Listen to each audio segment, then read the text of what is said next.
Michael. I am Kemi Michael and a broadcast journalist as well with BusinessDay. Ladies and gentlemen, today is a very, very important day. It's one of those days where we have to look serious, but we don't really have to be all that serious. But though we're going to be having very serious conversations here today, I'll tell you a little bit of a background story about my introduction to blockchain so that we can have a little grasp about it. So I came into Lagos in 2021, September, and I conceived the idea to start a tech show on the radio, which we eventually started. One of those days, I said, okay, you know what? The conversation about crypto is making rounds. Let's have a conversation on the radio about cryptocurrencies and blockchain. And we had that conversation. And you won't believe what happened next. Immediately I was off the radio, I got a lot of calls. Are you sure NBC is not going to come after us? Did you take permission before you had this conversation on air? Did you get clearance for your guests? Why? Because we had this conversation. Because there's an issue of trust going on, ladies and gentlemen, in the Nigerian tech space, in the ecosystem. We have an issue of trust between the government and the people, trust between the experts and the beginners? Not the beginners, actually, regulators, you know. Yes. So we have all of that issues all there. And over time, like I was telling the C-band president just a little while ago, I was telling him experts and people in the ecosystem have done quite a lot. In the last 2 years, I would say you've done quite a lot to push this. You know, there have been a lot of pushbacks, but you've been resisting, like you've been relentless. And I would say a round of applause to everybody in the room. Please, a round of applause for yourselves. You've done great. You've kept the conversation alive on traditional media, on social media. You've kept pushing because you understand the benefits of this. The future, you understand the future. You know that the future is digital, and we cannot wait to get there. We have to start now. We cannot just say, let's envisage the future. We have to start making it practical. We have to start making it work. Ladies and gentlemen, without further ado, let us welcome you to this very auspicious occasion. We have a very special guest here with us, seated here. In a very short moment, we're going to start. I'll give my co-host the pleasure of leading us in, and then we can begin. Ladies and gentlemen, my co-host, Kemi Michaels. Thank you. You can clap, you can. Thank you very much. Now, you are welcome to BusinessDay's blockchain conference. And this year, this is our first event. This is our first blockchain event forever. Well, this is the maiden edition. And I'm happy to welcome you. And I'm glad that you are in the room. You are a change maker if you are in this room. And I'm glad that you are here. So welcome to Blockchain Conference by BusinessDay. And the theme for this year is Building Africa's Future, Harnessing Blockchain for Economic and Social Transformations. And that's exactly what we're talking about today. But I'm not going to be the one doing all the introductions. I have got our publisher here, ably represented by Lolade Akimurele, who is the deputy editor. A round of applause, ladies and gentlemen.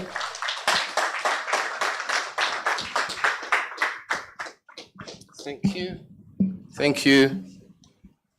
Good morning once again, distinguished guests, industry leaders, and blockchain enthusiasts. My job this morning is a simple one, just to welcome you once again. I'm truly honored to welcome you to this exciting and timely conference centered around the transformative theme, Harnessing Blockchain for Economic and Social Transformation. Today, we are gathered here not just to discuss the latest developments in blockchain technology, but to explore how this revolutionary innovation can be a catalyst for meaningful change in our economies and societies. Blockchain is no longer a futuristic concept.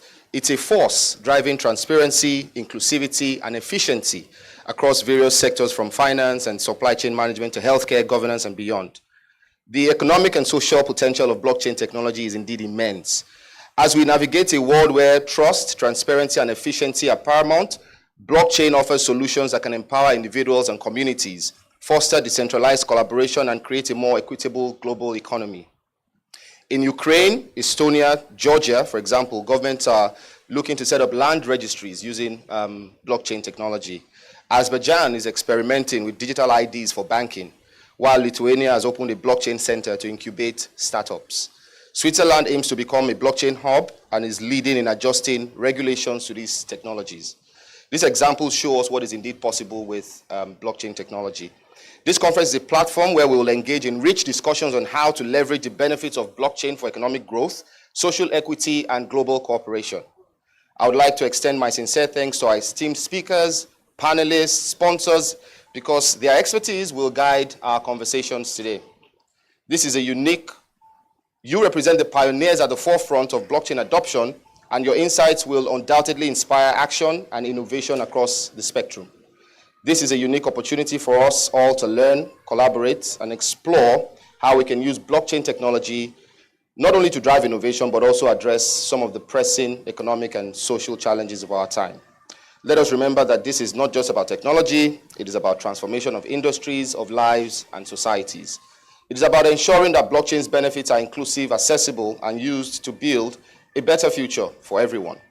I encourage you all to actively engage in today's discussions, network with fellow attendees, and explore new partnerships that could further our collective goals. Once again, welcome to this groundbreaking event, and let's together chart a path toward economic and social transformation through blockchain. Thank you, and you're welcome.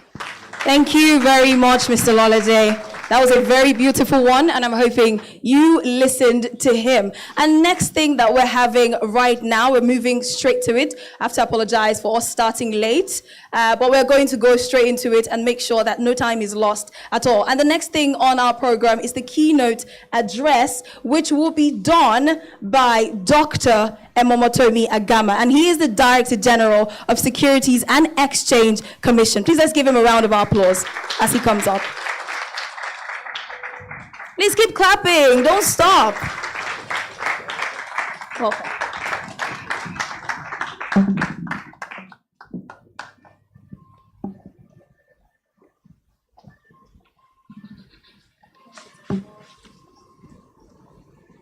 So good morning, ladies and gentlemen. It's indeed my pleasure to be here this morning to join the future. Because indeed, you are the future. And I'm part of that future because I've decided to join the future, even though I have color television in my head. Right? But you're as young as you feel, right? Not necessarily by age or the scalp of your head. So, and that's why, for me, it's actually a privilege to be admitted into your world. And so, I feel honored to be here. And also to let you know that the perspective of the youth of government to change. Because oftentimes, the idea is government is not interested in us. Government does not bother about us. But I represent government. And I make bold to say so any day, any time. I'm the Director General of the SEC, appointed by the President, President Bola Ahmed Tinubu, GCFR. So I represent government. And if I represent government and I act in the way I do, being part of your ecosystem and your space, it speaks about what government really thinks and how the president thinks about the youths who are mostly here and always run this show. I see some people that, have some semblance of being in my category as ancestors, and I'm happy that they're here because at least they reduce my fear that I'm the only one that belongs to that range. But maybe not. Sometimes these white bears, I heard that these days you can get it as early as 30. So, but then, it's indeed my pleasure to be here this morning. I arrived here this morning, came from Abuja, by first flight. So while some of you are still snoring, I was already awake, making my way to be here. And when I got here, I was told, that since I came early, I should join them in sweeping the compound. So I decided to run back, in order that the capital market will not see their DG sweeping the compound. But I'm here anyway, and it's nice to be back. So it gives me great pleasure to be here today at the inaugural BusinessDay Blockchain Conference. We gather at a pivotal moment in the history of our continent, where innovation and technology offer opportunities to shape our economic and social future. Today's theme, Building Africa's Future, harnessing blockchain for economic and social transformation, resonates deeply with the challenges and possibilities facing Africa. I'm honored to share my thoughts with you on how I believe blockchain technology can be developed to create transformative change in Nigeria and across African economies and societies. Blockchain technology has moved beyond being a mere buzzword. It is becoming an essential part of the global financial and economic ecosystem. It is decentralized, transparent, and secure nature has led to innovations in various sectors, ranging from finance to supply chains to healthcare and governance. Indeed, there is no part of the world or the system or the economy that you do not have an impact of blockchain. Blockchain technology has moved beyond in Africa, really. In Africa, where we have significant issues such as financial exclusion, lack of transparency, and inefficiencies in public and private sectors, blockchain presents an opportunity to build a future where these challenges are addressed. Today, I want to explore a future where blockchain can be harnessed for economic and social transformation. And I will discuss the regulatory frameworks necessary to manage its growth and subsequently urge all stakeholders to embrace and leverage the technology for the sustainable development of Africa. Blockchain, as it were, is a digital ledger technology that securely records and verifies transactions across a network of computers. Each transaction is grouped into a block, and these blocks are linked together in a chronological chain. You will ask, why am I saying this? It is important because I assume, as a regulator, that there may be one or two persons that don't even understand what we are talking about. And of course, it is for media, for every other person to understand that blockchain is what it is, because it is what it is. Over time, I've been enthused about blockchain, maybe principally because I'm an accountant, my first training, before I jumbled into some other spaces. But clearly, when you talk about blockchain, and you speak about debit and credit, and you speak about the ledger part of it, then you ask yourself, as an accountant, what is this talking about? It's something we've been doing since the time of Luca Pacioli. If you know who Luca Pacioli is actually the founder of the debit and credit system in accounting. So that speaks clearly to the fact that, what are we talking about? We're talking about records. We're talking about a record that links to data which is the king. So that is actually what blockchain is. But because you have turned it into a computer iterative action, it has become so difficult for people to understand. But it's as simple as it can be.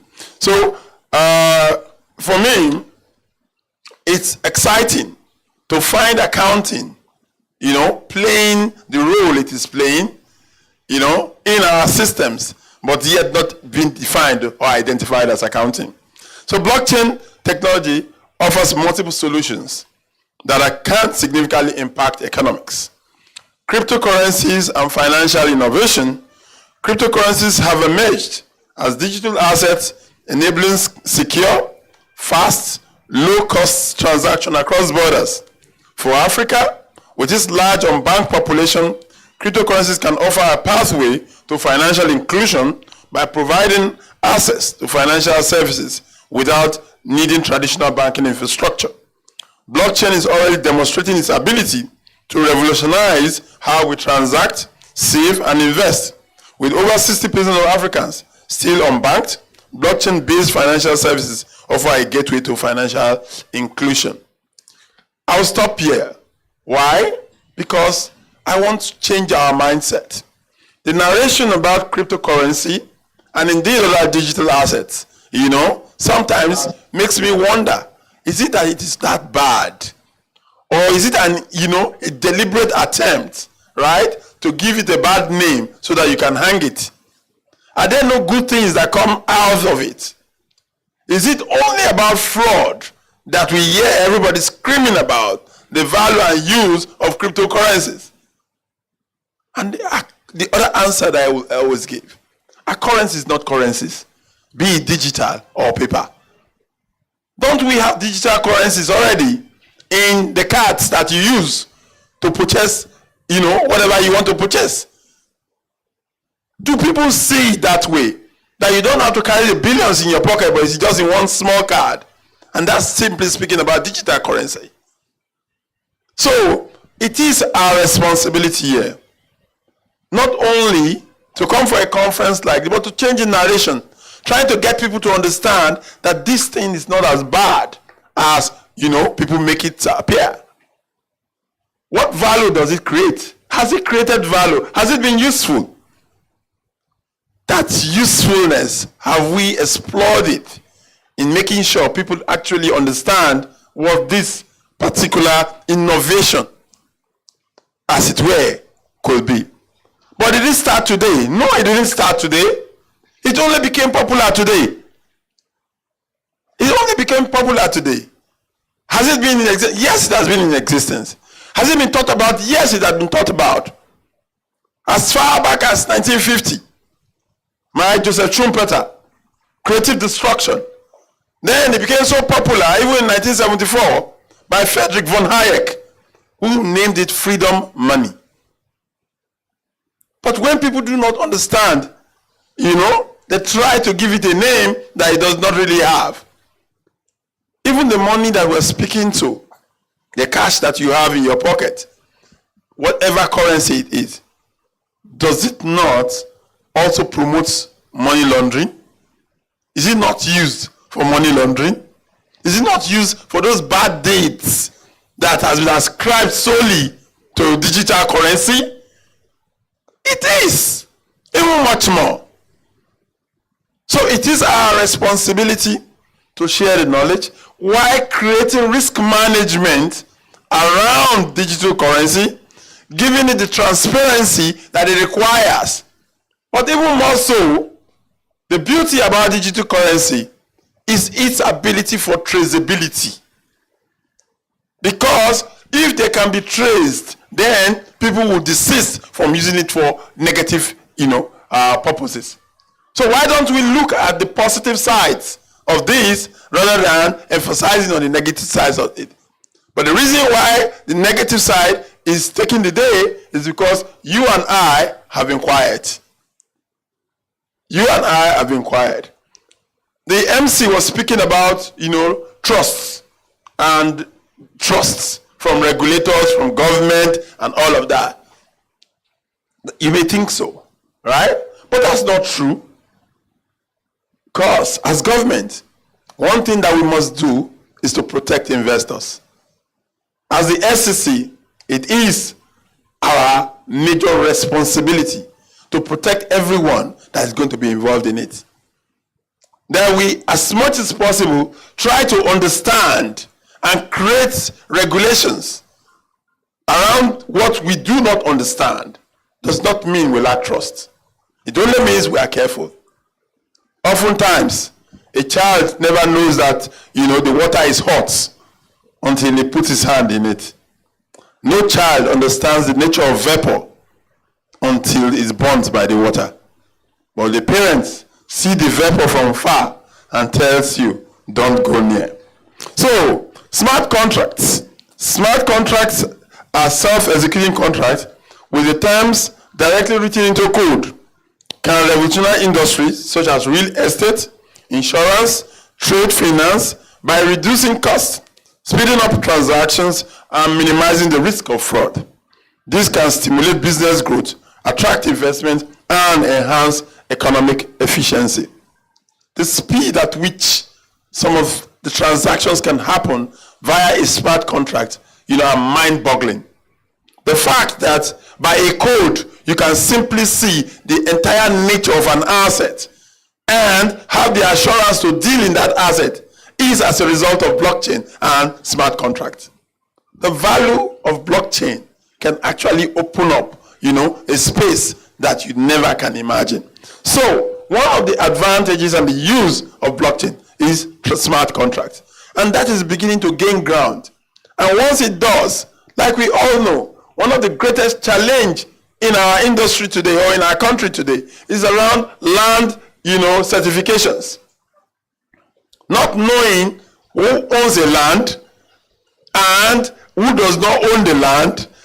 Also, the fraud in the land system from the traditional methods can all be dealt with via blockchain. You can imagine the fractionalization that can take place and the ability to raise capital via the smart contract. Let's talk about tokenization, which is the next revolution, because tokenization is actually securitization. It's an old traditional method that was physical, but now translated into digitalized form, which is now tokenization. And the ability for each and every one of us to have a small pie or a small part of that whole big system is what we are speaking to. And what does that really speak to? It speaks to democratization. Democratization of financial assets via a digital system. If you do not know, you do not know. But if you do not know, you have a responsibility to learn. So as a regulator, I have learned. And I know the value that this can create and the revolution that can come out of this. So land tenure and verification in many African countries, land ownership and title verification are fraught with challenges, leading to disputes and lack of access to credit. We know that as we speak today, the amount of locked capital, or what we call in finance dead capital, in cities like Abuja and Lagos is unbelievable. Africa, and indeed Nigeria, is one of the only few countries still existing that you have to buy a property with cash complete. Complete. Do you know the multipliers principle and the credit creation that can come out of the fact that you can only, you can mortgage, you can create a mortgage through, digital process? It is unbelievable what we can do. All of these properties here, if we are able to unlock the financial value in all of these properties, just in Ozumba and Badiwe, it will build a city in less than 1 month. And that is the value and what you can gain from digitization. So improving, besides that also, a lot of families are in serious dispute today. Why? Because you cannot actually trace who actually owns the property. And the disputes are for so many years. Very influential families don't see eye to eye. This can be solved via blockchain. So the value is immeasurable, and that is why I'm excited that we are beginning to speak about it and beginning to tell people more about the opportunities that exist in this area. So improving the reach of traditional financial products is very important, and blockchain can help. The blockchain has the potential to increase the reach and accessibility of traditional financial products such as savings, loans, and insurance by making these products more cost-effective and easier to distribute. However, beyond the obvious economic benefits, blockchain can drive significant social change. Addressing difficult social issues, it can be used to solve complex social challenges such as corruption and lack of transparency in public services. For example, using blockchain for transparent voting systems or government procurement process can increase accountability and trust in public institutions. Do you know what can happen if you have a blockchain in a card where you can go to an ATM to vote? Imagine what can happen. That with your card, you can go to an ATM to vote. All you need to do is put your card in there and you press your buttons and you are able to vote. The accessibility, the number of people that can vote and how you can create decisions. My business here is to open your mind. That close part of it, open it to see what we can actually do with what we intend to do. So, financial inclusion-based solutions can provide access to finance for millions of people currently excluded from the formal financial system. By reducing costs and eliminating intermediaries, blockchain can make micro-lending, remittances, and other financial services more accessible and affordable. Improving user experience and settlement speed, blockchain enables real-time transactions and settlements, reducing the time and cost associated with traditional financial services. This can lead to a more efficient and inclusive financial ecosystem, benefiting both individuals and businesses. Of course, it encourages creativity and innovation. The flexibility of technology, blockchain technology, allows for endless possibilities for new applications, from social impact bonds to decentralized applications that can address specific community needs. This opens up room for creativity and innovation, particularly among Africa's youth, increasingly driving technological change on the continent. So while we celebrate the transformative potentials of blockchain, it's important to address the role of regulation in enabling its growth. Regulation is often viewed as a barrier to innovation, but it is, in fact, essential to building a stable, trustworthy environment for innovation to flourish. The truth is, simply, if you do not guide water, it will flow to every part. You need to guide water for it to float to the direction you want. The regulator is that guidance that you need to be able to flourish. So, while we celebrate SEC Nigeria's approach to digital assets regulation, recognizes the potential of blockchain and digital assets to revolutionize the capital market. We have introduced several measures to ensure that these innovations are harnessed responsibly. Of course, we have the Accelerated Regulatory Incubation Program and the Regulatory Incubation Program. The ARIP and the RE program were designed to onboard firms operating in digital asset space and provide a controlled environment to test new models, products, and services.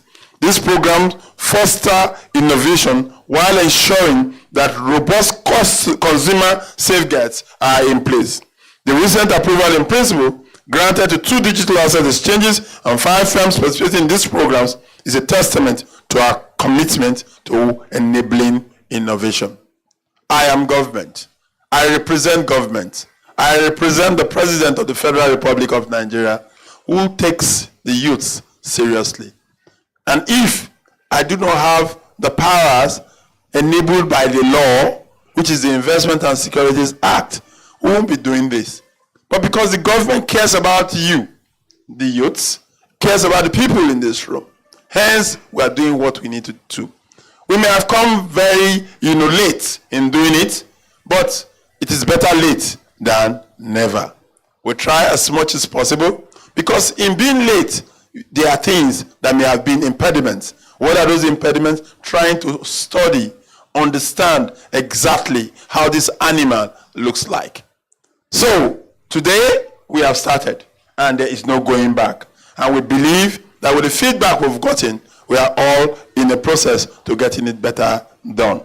So, meanwhile, we are consistently aligning with international best practices by collaborating with global regulatory bodies, such as the International Organization of Securities Commissions, and this ensures that our regulatory framework remains robust, adaptive, and aligns with global standards, enabling cross-border collaboration and fostering investor confidence.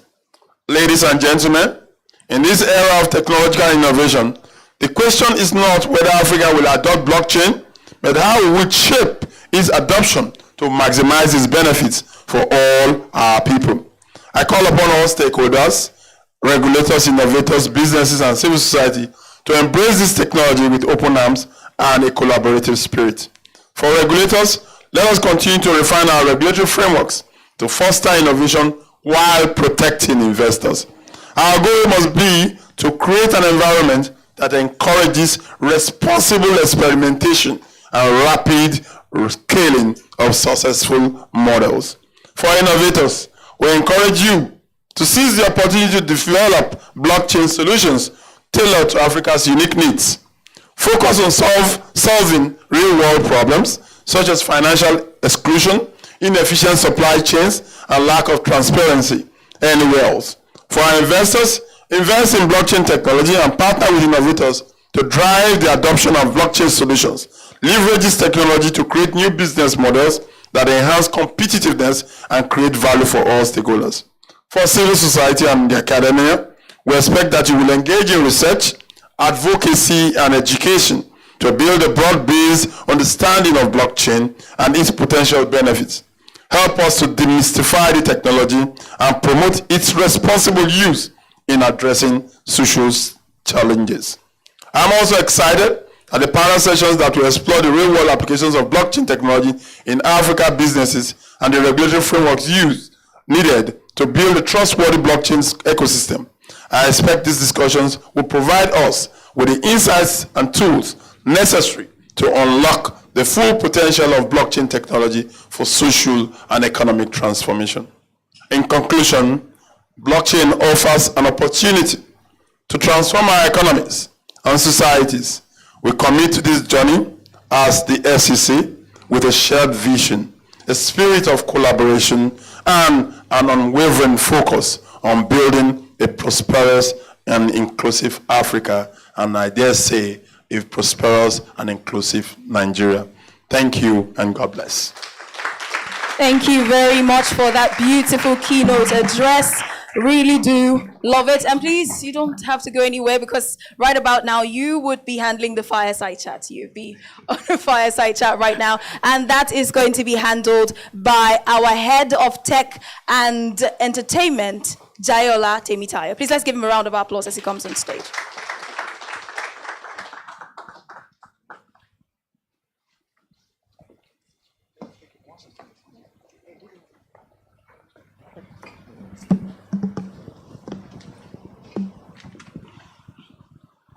Good morning. It's nice to meet you. Nice to meet you. Yes. Good morning once again, everyone. And once again, welcome to Business Day's blockchain event. So you can see that I'm trying to adjust a couple of things in my pocket. Yeah. So picking up from where you left off, I think the most interesting conversation that everybody wants to hear today is around Quidax, Busha. I mean, we have a new cryptocurrency stance. I mean, for the first time since 2022, I know 2022 SEC came up with something, then something happened around the CBN. But the question that I think I want to ask first is, why you've changed your stance? There's still feelers in the banking sector that crypto is still not acceptable. Is there anything that is SEC doing something to correct this, especially in the banking sector? From the banking sector? Okay, so first disclaimer, I'm not the governor of the Central Bank of Nigeria. I am the Director General of the Securities and Exchange Commission. However, the Central Bank of Nigeria is a co-government institution that we, as the SEC, are proud of and we partner with. I just want to put that out there. But the question also will be around what have we done and how have we been at the SEC? The SEC, right from day one, right, has started this journey long before most of you even knew about it. So we had the FinTech Roadmap, which was a very important document created out of the Committee of Capital Market Operators to identify, the next course of action around fintech and everything related to fintech. And having done that, we set the ball rolling and, of course, the tune cracking to getting people to understand that for us as the regulator of the capital market, we see, the opportunities around fintech, blockchain, cryptocurrency, just name it. All of it. We saw what we saw. The definitions we gave to cryptocurrency are still there. So either a security or a commodity. It's the responsibility of those who are involved to tell us it is not. Right? So if it is under the Howard's test, it becomes a registrable item with the SEC. And if it's going to be traded on a securities exchange or an exchange for that matter, by virtue of our powers in the Investment and Securities Act, it has to be traded on an exchange registered by the SEC. So, this has been our position. We provide clarity, in our statement in September 2020 regarding what we say these are. So I speak for the SEC, and more so as the Director General of the SEC, it is my responsibility to give clarity to issues. One of the reasons why I decided to be here this morning is to at least give you an opportunity to hear from me. What are we doing? What have we done? And where are we? And where are we going to? So the idea around, government not cooperating is totally false by what we have done. And hence, we said, like I said earlier in my speech, that the time we have taken is actually to enable us understand this new myths, this, animal in the house. You don't just jump into anything. Oftentimes, the innovators come first before the regulators. Yeah. So it is not out of place that you guys are running ahead and we are almost, playing a catch-up game.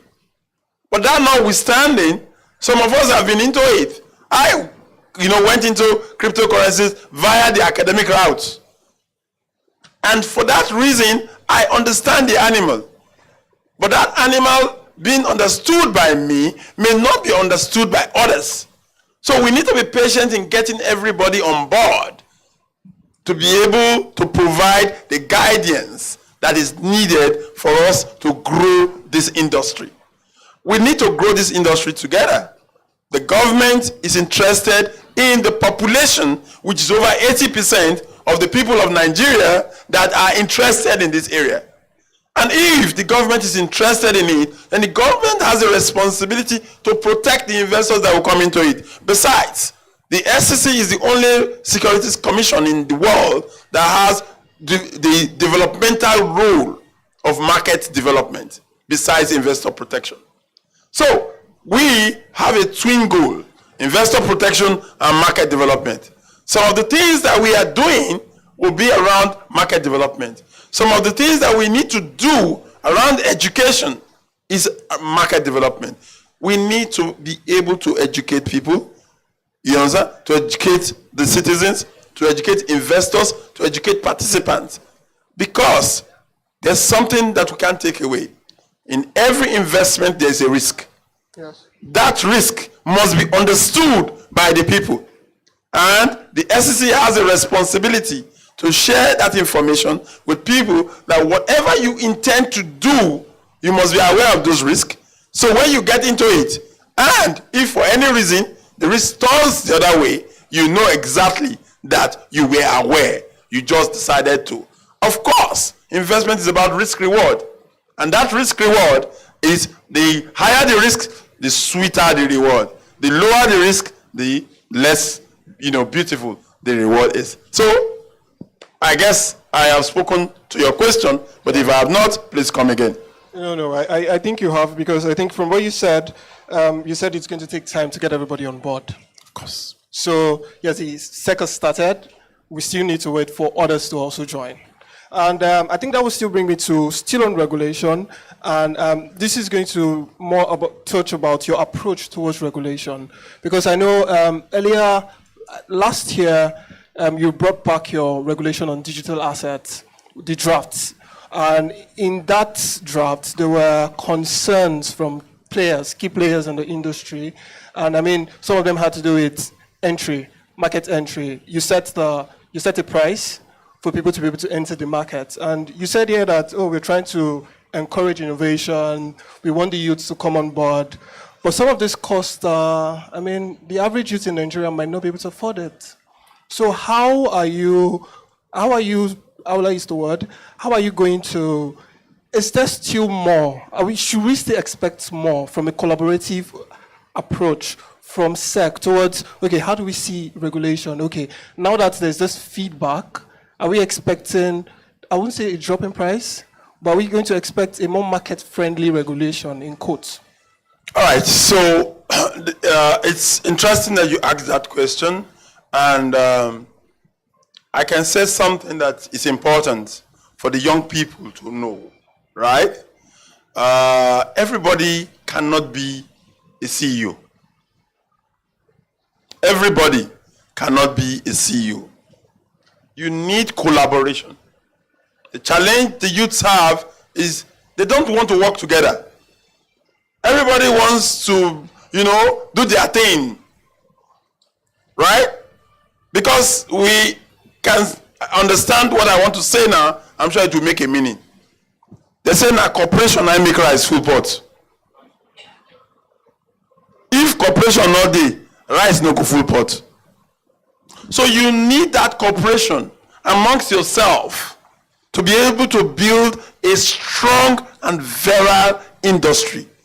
And indeed, company, the greatest challenge that the youths face today is that even in the startups and fintech businesses is one, the lack of structure.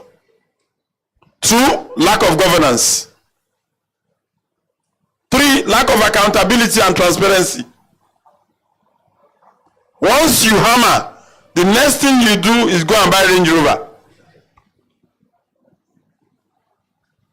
Once somebody invests in you, rather than using the money to run the business, use the money to run yourself. It won't work. For you to be able to build a sustainable business, there must be that cooperation understanding of what you need to do and how you need to grow on to bar people from coming. No, far from it.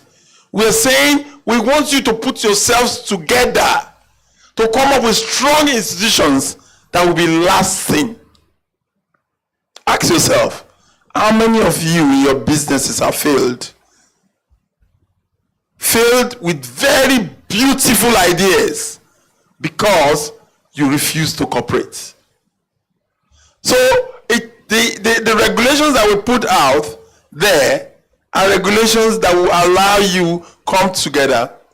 In as much as we understand your feedback and we have taken them on board, we're actually reviewing those regulations, but we will not water down the regulations to make everybody an all-commerce business. Because if you cannot meet certain criteria in regulation, there's something that will happen. And I can tell you from my experience in this market for over 30 years that you will not be able to meet compliance. You will not be able to meet compliance. And if you don't meet compliance, you have failed. I understand your mindset. I understand your, the zeal. I understand what you feel like. You just want to blow out. Yes, you can blow out, but you can blow out together. That is important. So, as much as we are looking at, very important and very reasonable advice, because we are a listening commission, we won't water down regulation. We will encourage people to put themselves together, and we are open to even speaking to you to, fashioning your way as to what you need to do. It's important that you now start talking to each other. If Mr. A and Mr. B and Mr. C have an idea that is common to each other, why don't we come together? What stops you from being able to tolerate each other? Because what I have discovered among the youths is that you can't even tolerate each other. Oftentimes, you get into partnerships and relationships, in less than a month, you get off. Right? So, we, as the SEC, we have been able to bring ourselves out to help innovation and create institutions that will grow our economy.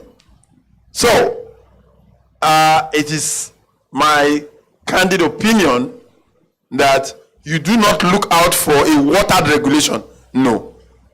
You look out for a more friendly regulation, but maintaining high standards, so that when you go out as an institution, you will be of value. The international community is waiting for you to come with a structure that they can rely on, not come with a watered down, structure that they cannot rely on, and you will not be able to access funding. Thank you, DG, for that. I think a final one for me from regulation, and then we just go to something else because we're here at a blockchain event. And how do you intend to balance transparency and sorry, I wrote it down here, transparency and privacy? Because I know it's a key concern for players in that industry. Okay, you want us to be transparent with our dealings, but how can we trust you? You are the government, as you said. The first thing you said today was, I am here representing Mr. President. Sure. So you are the government. Sure. So how can we balance, how can the industry trust you in terms of balancing transparency and privacy, especially of transactions? Okay. So you should understand that I asked you the question, how can you balance you as a son to your father and trusting your father? It's your father. You must come from the point of trust that your father means well for you. That's important. You are also a father or a mother. Do you think that your children should be suspicious of you? Is that the way to go? The government's intention is clear. For the government, provide guidance. You can't always be suspicious of the government. And again, the analogy, will you always be suspicious of your father? Your father has good intentions for you, always. Like you will have good intentions for your children. So, the youths of this country, this industry, must begin to see beyond their fears. They must begin to see beyond their fears. Because what drives this argument is fear. These people are not trustworthy. No, we can't. No. That means you are also going to grow up not being trustworthy. What goes around comes around. The SEC is here today to show you that government is trustworthy. I wouldn't come here if I knew that government is not trustworthy. I wouldn't have been part of you in this scheme if that is not the case. We wouldn't have released what we have released if we think that is not the case. We have over 50 applications for exchanges right at the SEC today. But we are releasing them in measured form because for now it's experimentation. As long as you meet the requirements, we will release it, but in measured form. Whatever advice we will give to you to coordinate this process, we will give to you. This is a market we know you play in. And we know also how passionate you are about this market. But we are there to support you to grow. My joy would be to see people in this room, people in this space, progressing globally and internationally, and challenging the status quo. As much as it is, you all know that Nigeria and the youths of this country are among the best in the world. Questions are being asked. How do they do it? They ask these questions. I have schooled internationally. In my class, they call me. How are you people trained? My initial degrees were in Nigeria, but I went out to school and appears that I knew everything. So how do you people do it? Do you have a special school? This is what the content of each and every one of you here is. And so, going back to the question, trust is earned. Right? If you, as the youth, the entrepreneur, the innovator, gives me the opportunity to understand that you are trustworthy, I will trust you. Sometimes the actions of government are based on your actions. But once it has become clear that you will responsibly practice your trade, government will embrace you with all hands. But once it is clear that your intentions are evil, sorry, government will not hesitate to bring down enforcements. So it is very, very clear that in your innovation, you must also be patriotic. How nice are you when you are part of the destruction of your own economy? How?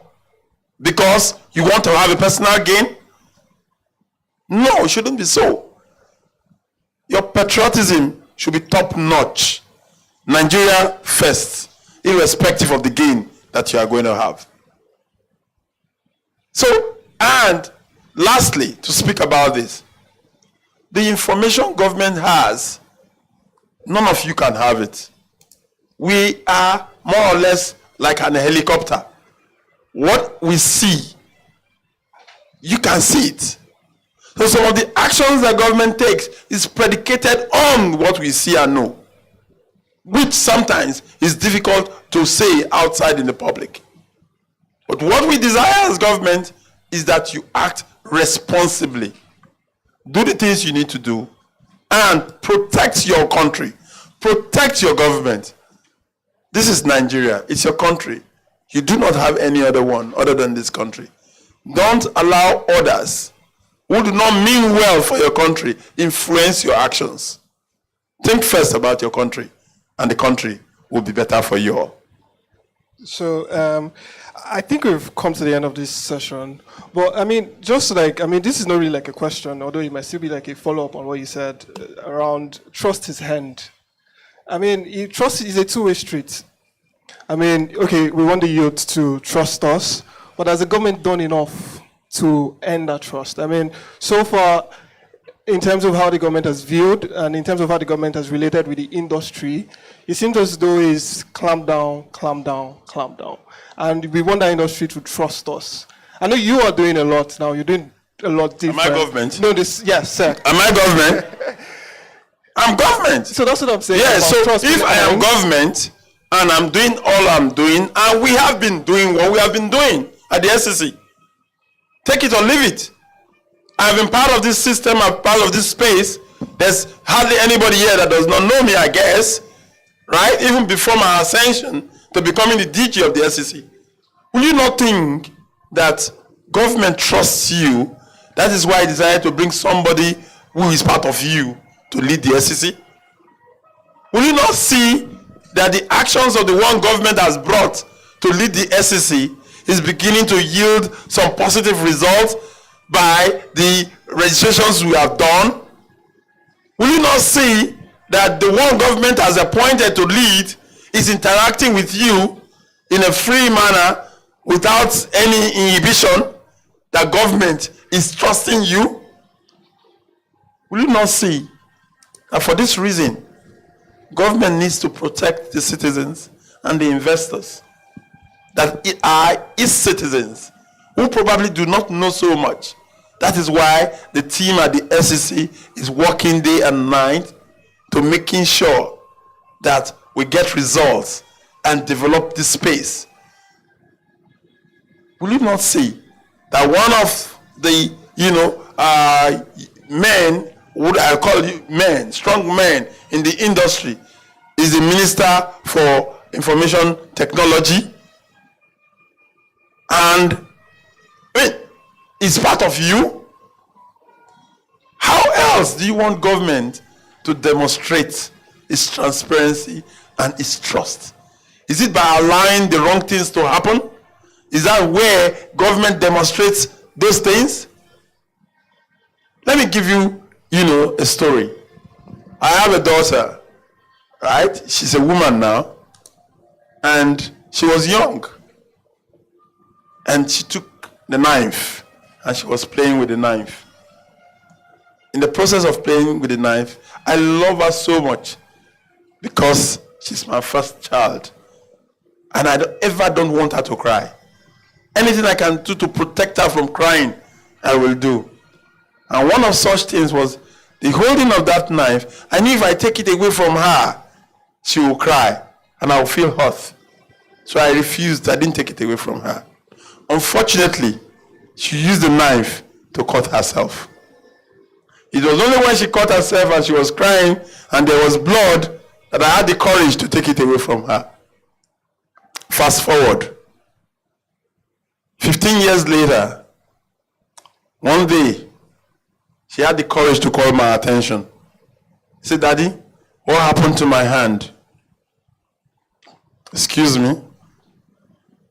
And there, what will I do? I needed to tell her the truth because I teach her truth. And I explained to her what happened. And the next question came like a bomb. If you had removed the knife from my hand, would I have cried to death?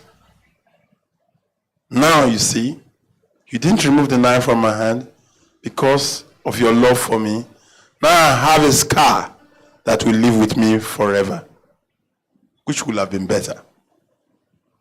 And on that note, I leave the question. Thank you so much, DG, sir. Thank you, sir. It's good to meet you, sir. Thank you, sir. Thank you, sir. Pictures.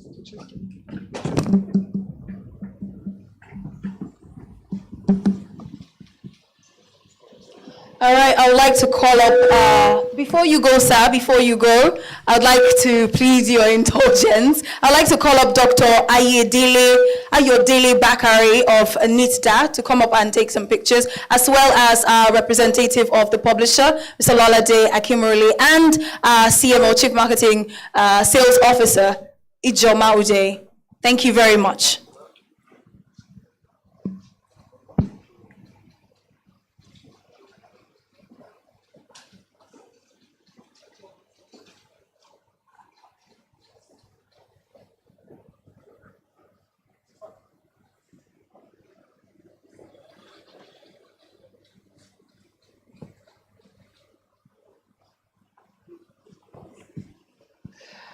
Thank you very, very much.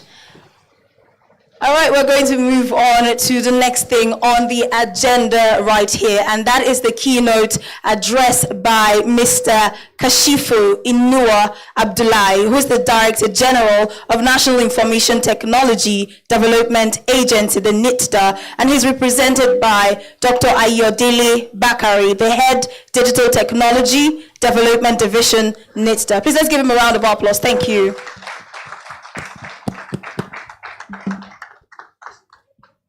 Please, let's keep clapping till he comes up. Thank you very much.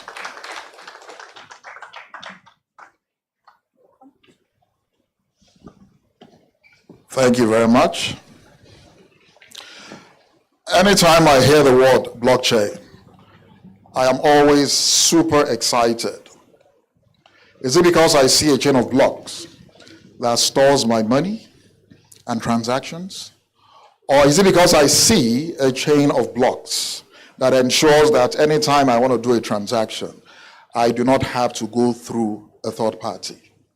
Is it that whenever I see a chain of blocks that ensures that anytime that I store information or I do any transaction, it is immutable, it is trackable, and that I'm able to track the chain of custody? Blockchain technology is a very, very powerful technology. And that is why it is very important for Africa to leverage and harness the power of this technology for social, economic transformation and development. On this note, I want to say a very good morning to everyone that is here present, for this event, the publisher, BusinessDay, the deputy editor, our honorable and eloquent, DG SEC, the blockchain industry, the blockchain ecosystem, ladies and gentlemen of the media, our participants, a very good morning to you. I am Dr. Ayodele Bakari, and I'm the head of the Digital Transformation or Digital Technology Development Division at the National Information Technology Development Agency. I am also a proud member of the Nigerian Blockchain Policy Steering Committee, and I can see some of my members here. I can see the President Siban, he's also a member of the National Blockchain as in Policy. Is Mr. Chuta here? Because I saw his name in the list of speakers. Okay, he'll be on his way. And unlike the DG SEC, I am here to represent my DG in the person of Malam Kashifu Inua. He actually wanted to be here, just like you have the DG SEC here in person. However, due to other exigencies, he could not make it. And for this, he sends his most sincere apology. I hope you accept that. However, he has given me a very long speech, just like the DG SEC as in speech, as in to read to you. But before I start with the DG's goodwill speech, I want to let you know that the National Information Technology Development Agency is a government agency that is saddled with the responsibility of the development and also regulation of information technology in Nigeria.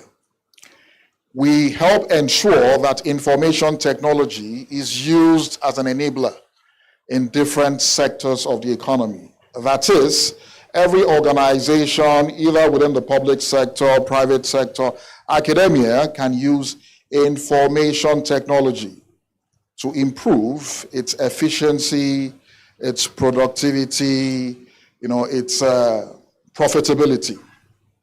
Because we strongly believe that having an effective digital economy is a very strong tool and strategy, to ensure that Nigeria achieves an effective social economy. So without further ado, kindly to read the DG speech. It is an honor to stand before you today as the keynote speaker for this conference with the theme, Building Africa's Future, that is harnessing blockchain technology for economic and social transformation. This theme is very apt considering the power of emerging technologies such as blockchain in transforming nations. Blockchain is often associated with cryptocurrencies, just like the DigiSec distilled, effectively. But its potential goes beyond digital currencies. At its core, blockchain is about decentralization, immutability, just like I mentioned earlier. Anything that is on the blockchain does what? Stays on the blockchain.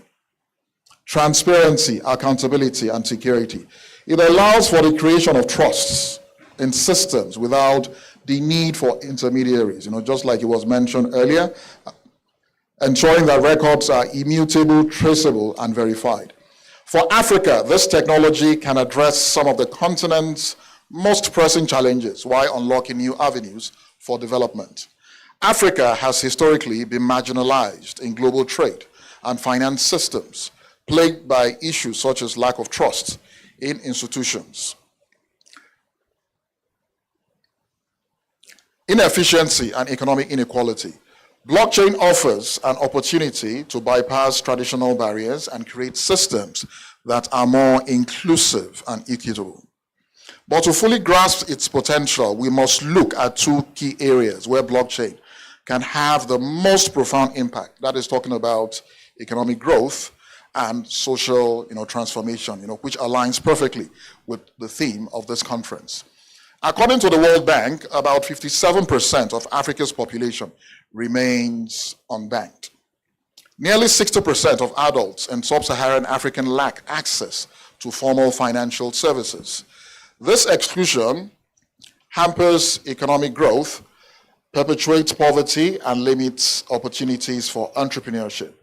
However, with blockchain-powered financial system, Africa can significantly reduce the percentage of its unbanked citizens. We see this everywhere, especially with how well the fintechs, are doing in Nigeria. In fact, as of 2021, Nigeria alone, had about 4, to 5 unicorns, as far as the fintech industry, is concerned.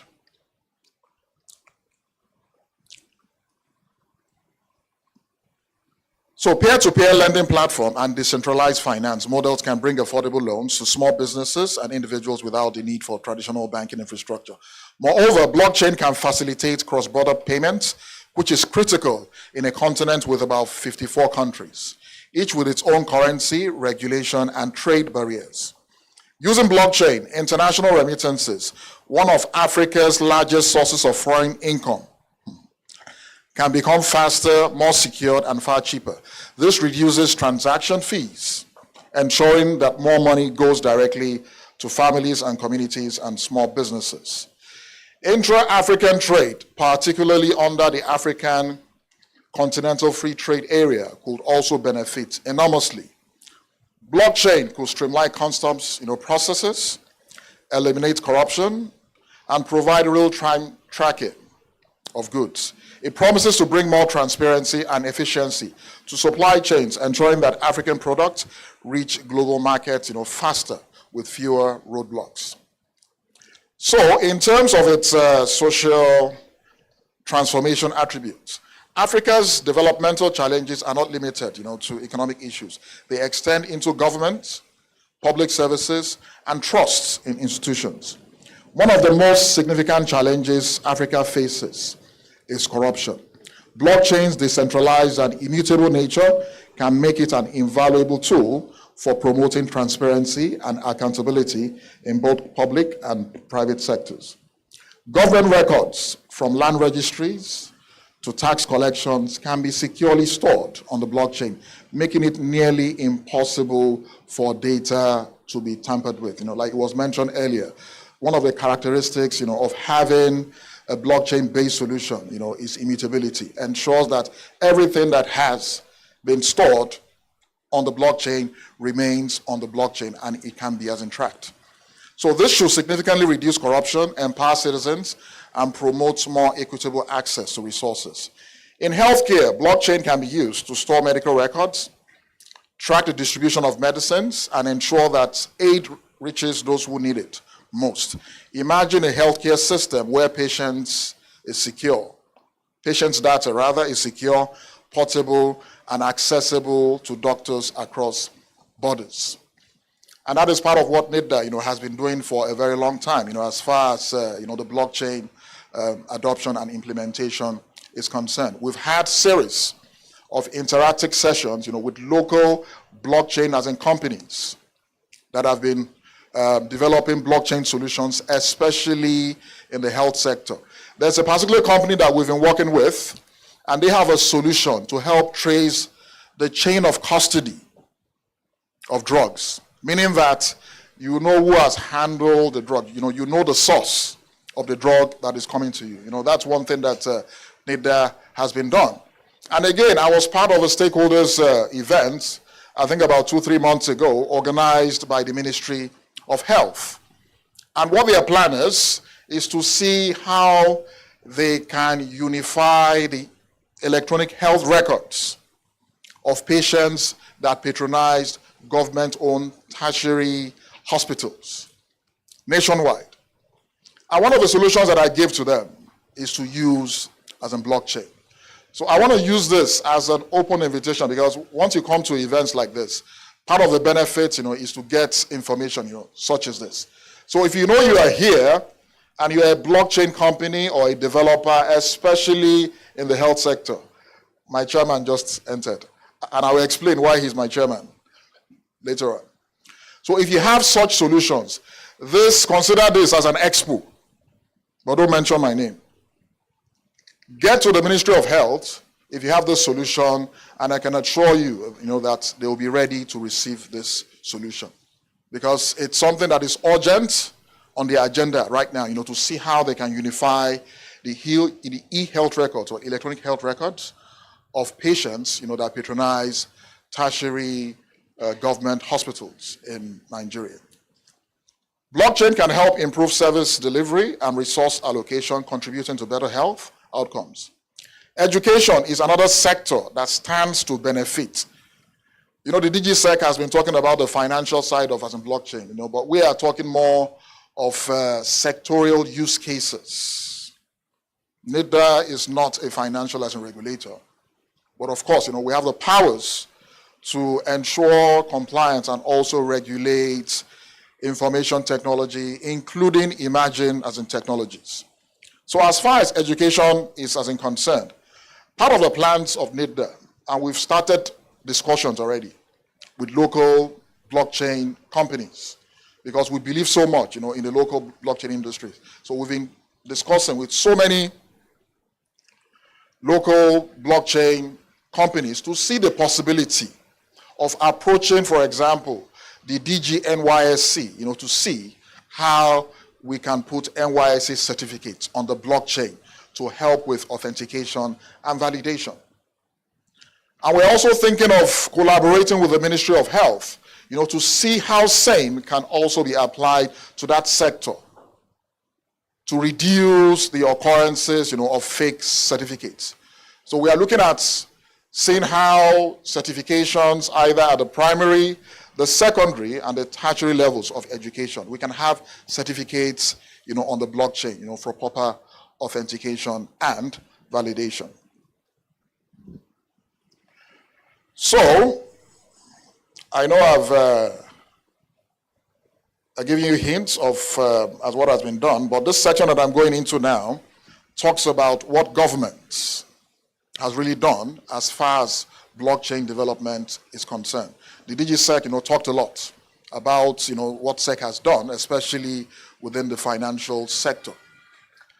The Federal Ministry of Communication, Information and Digital Economy, in collaboration with NITDA, launched the National Blockchain Policy in May 16, 2023.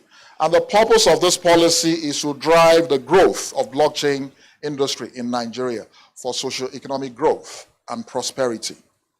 This is also in line with President Bola Ahmed Tinubu's action plan for a better Nigeria, where he promised to encourage the prudent use of blockchain technology in finance and banking, identity management, revenue collection, and the use of virtual assets. You can look this up, under the APC promise, to as a Nigerians. Blockchain is an important focus area for the government. And in government, there is no better way to know that you are doing well if you have approval or buy-in at the highest level, which is the presidency. And that is why an organization like NITDA is very proud, to be associated with the development of blockchain in Nigeria. So it shows you that all what we're doing, all what SEC is doing, CBN is doing, NITDA is doing, is in alignment with President Bola Ahmed Tinubu's promise, in terms of ensuring that he uses information technology as a developmental tool for our social economy. The National Blockchain Policy aims to achieve its purpose by focusing on three overarching areas. I'm still talking about the policy. That is innovation, talent development, and blockchain adoption. And I use my words carefully here. Overarching doesn't mean that these are specific focus areas. So under these overarching areas, there are other specific areas that constitute success factors, okay, for a blockchain implementation for a national as a use case. So the innovation focus area of the policy, we implement strategies for creating innovation, blockchain solutions, for different sectors of the economy. Talent development will implement strategies for building the talent pool to power the Nigerian blockchain industry. And just like the DigiSec, as I mentioned, why we experience failure, especially among our startups, is because startups, do not have the necessary skill to thrive in this industry.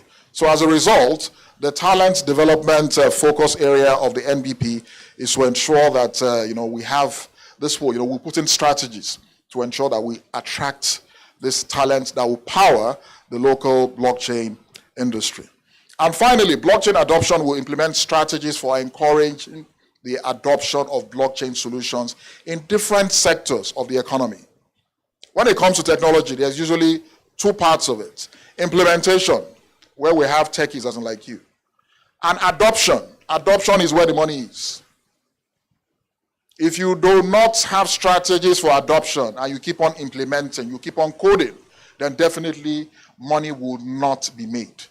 And part of what NITDA is doing in the area of adoption, just like I mentioned earlier, we are collaborating with lots and lots of local blockchain companies. I cannot overemphasize this. There are lots and lots of blockchain viable solutions, viable products, not minimum viable products that are out there. And we are collaborating with them. And I'm sure later when the chairman, speaks, he may also, want to, chime in on that. We've done a lot of that, to ensure that we have solutions because we are looking more at the use cases. We're operating at the strategic level, that is in terms of the policy, standards, guidelines for as in blockchain. We are also operating at the operational level, talking about use cases. We need use cases for different sectors, the health sector, educational sector, land management. I loved when he talked about, fractional tokenization. This is something that we have been talking about at the agency level and also at the committee level. We are looking at how we can ensure that, we enable fractional tokenization of properties.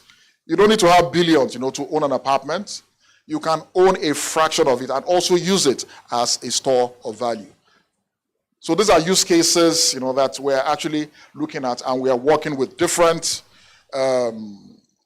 organizations, especially local blockchain. Of course, we are still working with international partners, but most of our partners are local blockchain companies. And that will ensure that we gain traction as much as possible, because people see government as always operating at this strategic level. Policy, policy, policy every time.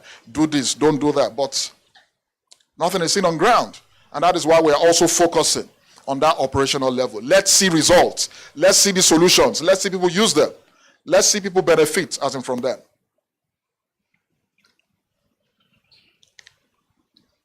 So prior to the launch of the national blockchain policy in 2023, NITDA trained over 32,000 Nigerians under the program NITDA Blockchain Scholarship 2022.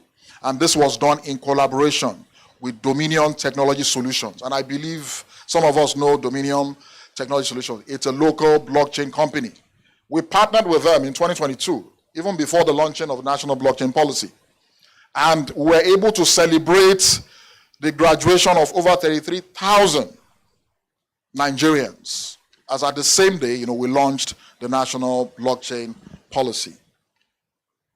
So, just like the DGSEC mentioned, if we don't trust you, we won't partner consistently with the private sector. In addition to launching the national blockchain policy, a steering committee headed by a representative of the private sector. I mentioned earlier that I have my chairman as in here. So I'll now tell you why he's my chairman, because he is the chairman of the national blockchain policy. I thought someone was giving a round of applause to him. Mr. Chuta Chibeze, he doesn't work for government. He doesn't work for NITDA. But we elected him as the chairman of the National Blockchain Policy Steering Committee. And this was done deliberately because we wanted to leverage the innovativeness, the speed, and the agility of the private sector.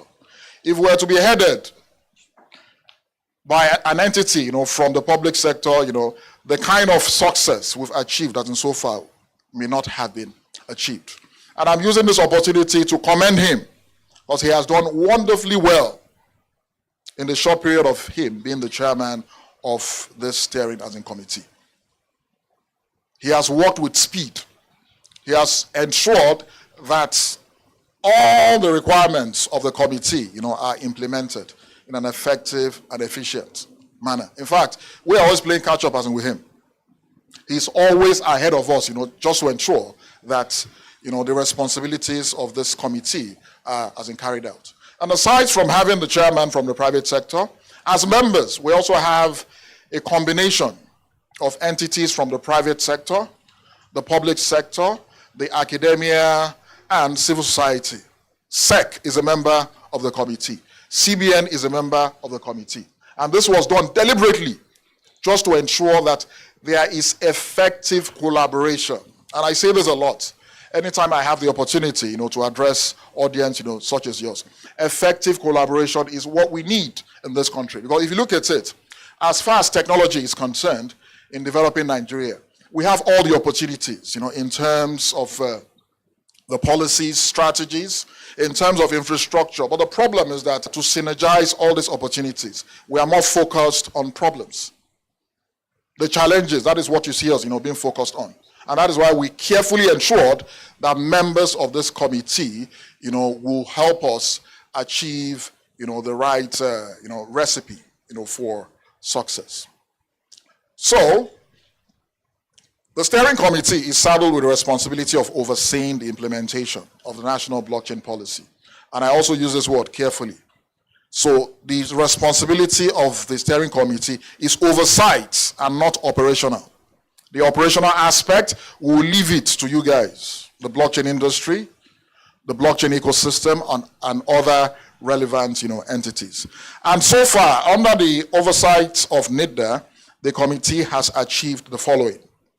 Number one, organization of a blockchain dialogue conference in Lagos on August 9 to 10, 2023, in collaboration with CBAN. I thought someone was clapping for CBAN. The event had over 300 participants from blockchain ecosystem, and it was an opportunity for them to contribute to the development of a national blockchain policy implementation strategy.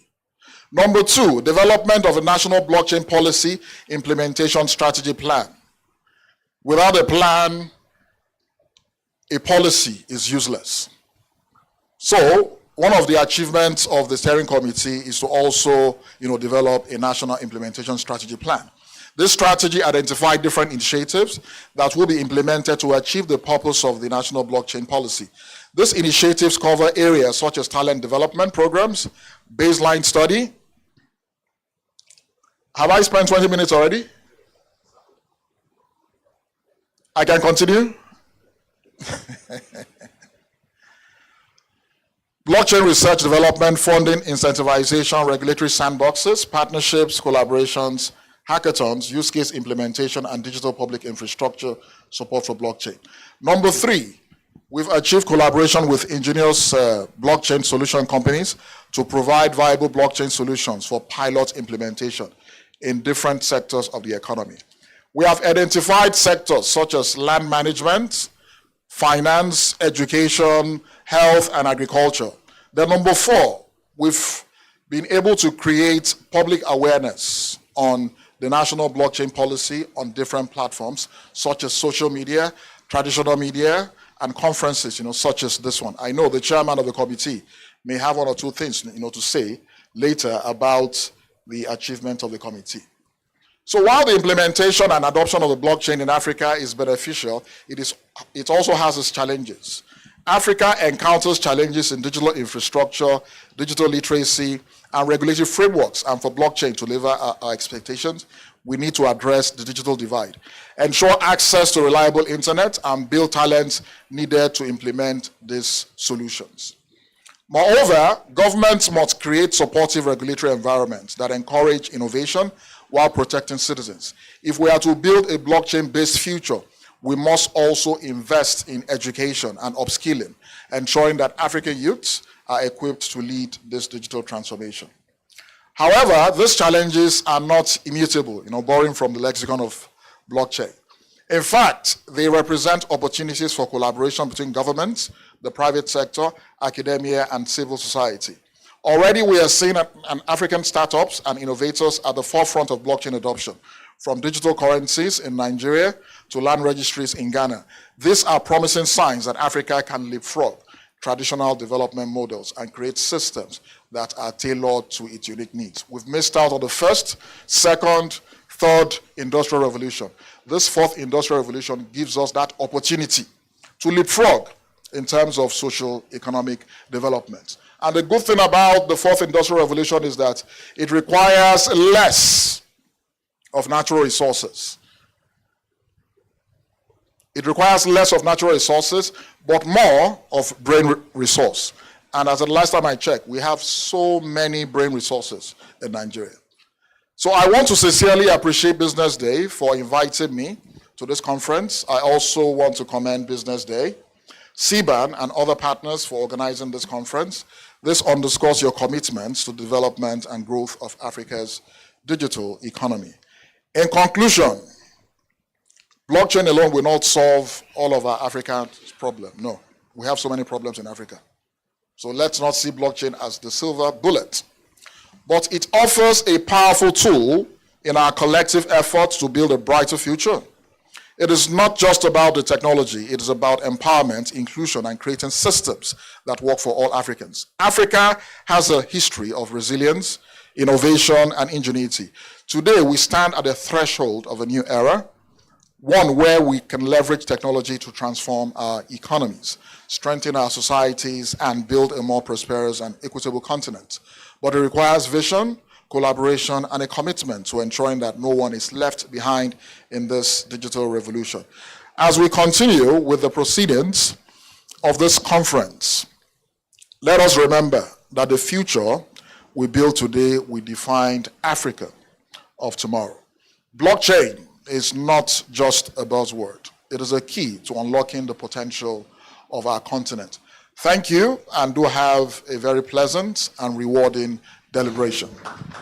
A round of applause, ladies and gentlemen. Thank you so much. Thank you so much for a wonderful keynote address. We appreciate you. Ladies and gentlemen, we've heard from the regulators. We've heard from the government. But it's time to hear from us, Business Day. You see, Business Day, we have an intelligence unit. And these intelligence units have carried out a research on blockchain. And we have a presentation here for you today, right before we go over to our first panel session.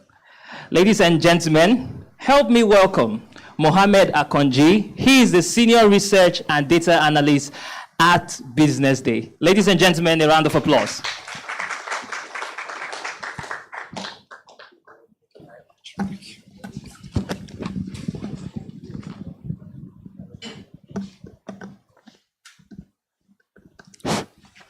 Good morning, everyone.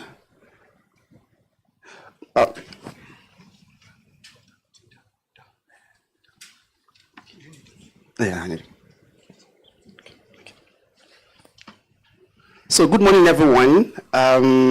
It's my pleasure to be here this morning to interact with us. And I am Mohammed Abiodun Akonji. I am a Senior Research and Data Analyst at Business Day Intelligence. I have my team members here as well, and then we have a little bit of a research of what we have done and what we wanted to be able to show to you about the trends, the prospects, and the trajectories that's going on in the world of the blockchain. But before I start, I would like to be able to engage us. Really, July 19 this year, something happened globally, if most of us are very much aware. The global internet outage of what happened. There was a CrowdStrike event. In fact, airlines, banks, hotels were shut down. And in fact, globally, about $5 trillion were lost between July 19 of a Friday and July 22nd of a Monday were lost as a result of that. I don't know if any of us are aware of that, what happened. In fact, major banks in the world, London Stock Exchange, HSBC, airlines were shut down. Hotels were shut down, and nothing could actually be able to operate. What was the reason for that? Generally, we attribute it to centralized system when it comes to global internet. The whole internet was actually with CrowdStrike, an internet company that is responsible for airlines, aviation, hotels, tourism, and things like that. And since then, at the intelligence unit, we are thinking about how, just like people are talking about decentralizing things, governance, healthcare, education. And when this conference came on board, we felt like it is quite apt for us to be able to discuss about our research and what we have done. Secondly, before I begin my presentation, maybe August 12 this year, similar thing happened to GT Bank. Most of us are aware about what happened. Most of the GT Bank customers complained here in Nigeria, even though there was a disclaimer later about, oh, it is not an ethical hacking, it is not this, is not that. But what we knew then, when we have SEC regulators here, the process they finished their IPOs, their public offering, that was August 12, and they were about to be able to liaise maybe with the SEC. We had that internet breakage. And then, so where I'm actually going about all this is really the need to be able to decentralize our activities. And that's exactly how can we be able to harness blockchain technology, this BCT as we're able to call it at the unit, how can we be able to harness it for economic and social transformation? And I think we will try to be able to back it up with data. I have just very few minutes. I'll just quickly be able to run through my slides and I show us some of the potentials that we have the regulators here, our key stakeholders that could likely benefit from the unimaginable potentials that this particular sector can offer. So, I mean, I don't need to be able to take us through this. We have the explained technology market size over the last 10 years. The period of 2023, the next 10 years, we did that projection together with that research company in the US, in New York, Precedence Research, and we are able to look at that growth. But we should also know that 2020, maybe about 3 years ago, this is a market of about $1 billion globally. Between 2020 and 2023, this market has grown to about $30 billion. Look at that cumulative average growth. And then we are projecting something to be able to grow from 2023, that about $17 billion, I mean, conservatively. But in fact, we have a report that shows about $30 billion. And this is a market that could go to as high as $1.8 trillion by 2034, just in the space of 10 years. And it's because of that awareness and that involvement of a lot of players in this sector. So we believe that there are a lot of potential that are involved there. And how can we be able to distill down this to Africa? We're also able to look at the blockchain contribution by region. And then we can see Latin America, for example, North America contributed 46% of that market share as of last year. Africa and Middle East, in fact, combined together, was just about 2% of the total market. And then we see this as a gold mine where we can be able to venture into. So if economy, I mean, of all of them, the North America of the 46% and that donut chart that we can see there, we in Middle East and Africa combined, that's North Africa, all African combined, as well as the Middle East region contribute, 2% of that. And then this is what we see as an opportunity that we can be able to invest or that we can be able to venture into, and we see the potentials, especially from the socio-economic angle, which I'm going to be able to project when I get there. This year indicates to us some of what has actually happened between this was a report of 2023 when we were to observe the market. The public cloud segment, for example, which is, these are talking about clouding system, this is going to the cloud. The cloud, as in terms of type of what happens in the blockchain, time is not there for me to be able to break them down into the components. So the public cloud accounted for about 61% of the market share as of last year. The infrastructure and protocol section of the blockchain, in terms of those components, was about 63% of what total market share of what happened last year, of the $30 billion. And finally, the financial services, most of the banks in Nigeria, most of the banks globally. In fact, from our report of 2020, most 77% of CEOs, C-suite executives, indicated their readiness to be able to transit to the blockchain. And that was 2020. And with what has happened between 2020 and now, in fact, I'm sure the data would actually be able to jump beyond that level. So what are the economic potentials that blockchain can be used for? I'll just be able to cite 2 examples. You're able to see that there. If you remember the World Food Program in 2018, what they did in Jordan, the World Food Program was is the United Nations arm where they're trying to be able to end global hunger. And for the first time, when they adopted blockchain to be able to distribute their cash for AIDS in Jordan, in fact, from that policy, I mean, if we be able to check through what they did, 1, they were able to cut out intermediaries, 1, and 2, World Food Program, WFP, claimed that by deploying blockchain to be able to make food available to the Jordanian refugees, they were able to save about $1.5 million in intermediary costs. And since then, there are a lot of involvement they're actually getting into using this. That's maybe for humanitarian aid. When it comes to economic aid, maybe I think the DG mentioned that about World Bank estimated that globally, 1 billion people of the 8 billion people in the world do not have possible identification. 1 billion out of possibly 8 billion people. And how well can we be able to identify them? The centralized system has not worked. Maybe in Nigeria as well, our NIM system needed to do a lot of upgrade. But we believe that with blockchain, this 1 billion people globally that are unidentified, what are the ways that can be able to get them identified? Because to achieve our SDG target of 2030, the global index, the global figure needed to actually be worked out. So this 1 billion people, we believe that as an economic empowerment, the means of empowering them can only be achieved through adequate investment and adequate involvement in blockchain technology. So apart from that, we mentioned things that blockchain can really do in finance. We've heard about the DFI, decentralized financial system. In fact, a lot of people are using them now.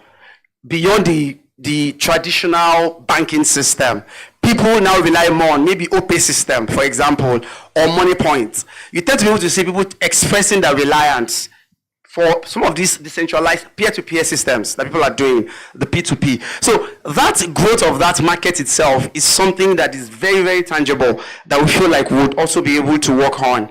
In supply chain, for example, in fact, we were talking about that yesterday with my team. And then we were talking about Dangote Refinery, for example, the 25 million liters. The major problem the federal government is actually still having till now is how to be able to trace smuggling.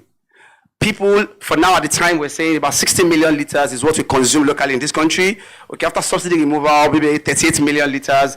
Now, Dangote is telling us it's 25 million liters. And that shows something to us at Business Day. So maybe if Dangote is supplying us 25 million liters every day, then of the 38 million NPC claimed last year that we're perhaps consuming, 10 to 15 million liters of those are going across the borders. Are we really tracking all those ones? How effectively are we tracking all those trucks that are taking Nigerian crude, for example, that Nigerian government subsidized there to neighboring countries in Chad, in Niger, in Benin Republic, and other countries? So with proper supply chain, we believe like a blockchain can actually be able to trace this. And if government is heavily involved, and that's why we're able to thank SEC for at least be able to change their policies. As of 2020, just like Dr. Agama said, about SEC said, no, this is not going to be able to fly in this country. And now we are having that venture, that penetration of blockchain. At the same time, we see that these can actually be deployed. And one way of deploying that is the supply chain. Most especially, let's start with our petrol and see if government can be heavily involved in monitoring the consumption of liters of fuel that we consume in this country, and those actually be able to move across the borders. Blockchain can actually be able to help us to be able to get that. And I think that will actually be good. In the area of healthcare, I think the expert have mentioned about that, in real estate and some other sectors where this can actually work. Okay, so generally now, and these are the services that we feel like Business Day can be able to offer. The key market drivers of what is actually driving the blockchain industry right now. Now, there are more venture capitals. There are more seed investors who are coming into the country. And we have the regulators here as well. So the venture capitals are more interested in disruptive ideas that can be able to disrupt. We are looking at, and if these can actually be well considered, if the blockchain can actually be well considered, policy documents released and properly shaped, we feel like, or we believe that these will also be able to be well adopted in Nigeria. In Nigeria, there are more of banking and cybersecurity issues. I told us about that. For example, there's one cybersecurity firm in Canada that came to us when the GT Bank issue happened about how prepared, because just like InterSwitch was responsible for the banks in Nigeria. If anything happened to InterSwitch today, what's going to happen to them? Just like the case of GTB. We were so concerned about Zenith Bank, for example, when the IPO ended on Monday, just this Monday, that maybe they could be able to suffer the same fate as what GT Bank suffered on the 12th of August. Maybe, but in the similar vein, our concern is how well prepared, what's the defense line of our cybersecurity system, especially for the financial system. So we also believe that blockchain could play a very important role in that. More market players are venturing in, government investment is also coming in, key market drivers that are driving this. Okay, and I think I've mentioned this area already. We can be able to see some of the social and humanitarian impacts, just to be able to quickly run through. But in the final stretch of that, and that's where we feel like, what can Business Day intelligence offer? So, first, blockchain as a pathway to inclusive development. I think we mentioned here. So the blockchain has the power to be able to capitalize, okay, to be able to do this, and most of all these benefits are the full-fledged that we can be able to get from blockchain. Now, about BDI, let me just quickly be able to talk about that, and the services we can be able to render, some of the gaps that we feel like we can help with. And I bucket our services here majorly into 3. And one of them is really about advocacy, creating the knowledge. Just like if you ask, in fact, the report or extant record shows that less than 20% of Nigerians know how blockchain works. Less than 20%. And so for players who are here, we can be able to help with advocacy in terms of market research, market insights as to what go on in that research, into what are the possible areas that we can be able to get, what are the possible benefits, the upsides and the downsides that are actually there in blockchain. And finally, the possible skill transfers, trainings. We have well-researched and well-researched people at the department that can actually be able to help us. And we feel like we have our stand outside, and we'll be glad to be able to interact with us further about this. Thank you very much for listening to me. A round of applause, ladies and gentlemen. Thank you so much, Business Day. Thank you so much for that very wonderful presentation. We'll move things very quickly to our very next activity.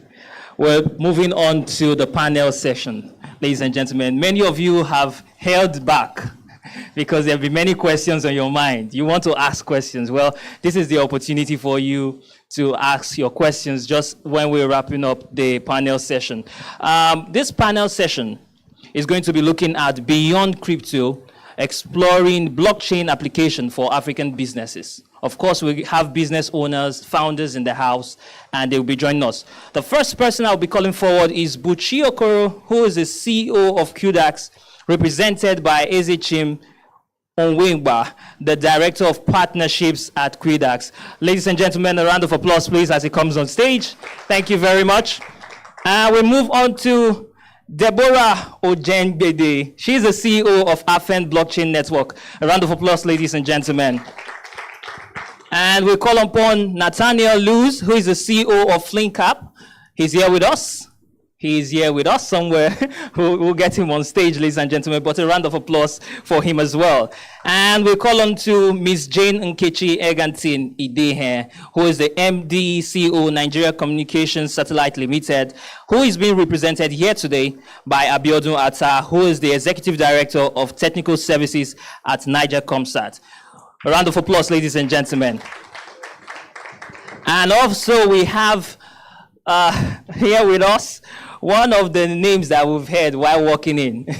You've seen their banners around, you've seen people with t-shirts. We're calling right now on Mr. Fure Eriosa Kofa. I hope I got that correctly. Yes, he's the CEO of Forex Technologies. A round of applause, ladies and gentlemen.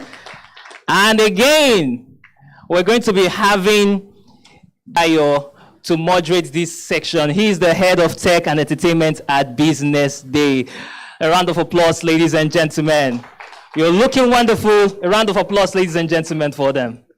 Thank you. Hi. Good morning. Hi, come on in. Come on in, everyone.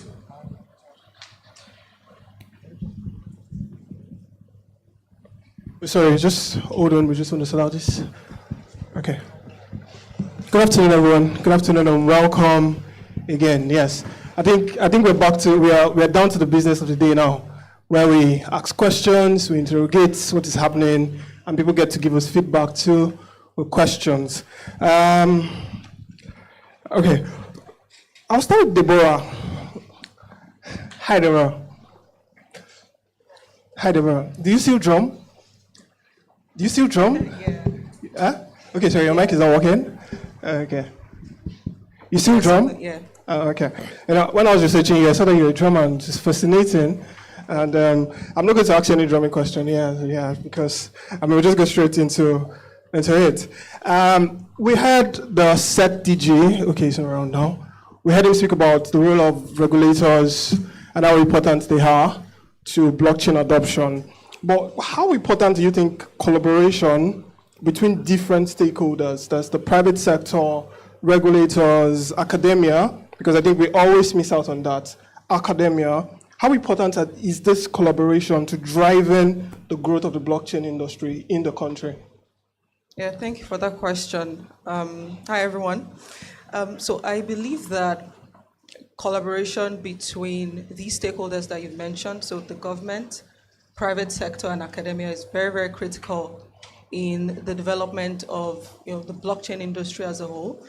I mean, on one hand, we have the government that has a role in creating regulations, right?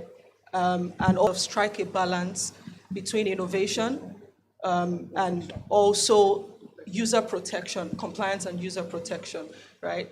That in itself helps to create trust within the ecosystem and also create a more trusted and enabling environment for innovation long term. And then on the other hand, we have the private sector. We have, builders that are innovating these blockchain solutions and turning them into commercial products and services, right? And then there's the academia, as you raised and as you rightly mentioned, are usually left out. But I feel by collaborating with the academia, we're able to access necessary research that that's important for further development of blockchain technologies that actually can be implemented in real-world use cases, and also further development of the blockchain industry as a whole. So I feel this is a symbiotic relationship that's very essential, and I believe that a synergy between all of these stakeholders will definitely go a long way in long-term scalability and development of the blockchain industry in Nigeria. Thank you so much, Deborah. I know Puchi is not here. I know Puchi is represented. Quidax? Yeah. Yes, okay. My name is Ezichim. Ezichim. I work with Quidax. Oh, with Quidax, yeah. Sorry, they murdered my name. I'm not going to murder your name when you called me up. Yeah. So, still picking up from what she said, one of the most crucial piece of, policy for the blockchain is the Nigerian blockchain policy. Do you think it covers enough? In terms of implementation, are we doing enough? Is it fast enough, or is there still a long way to go?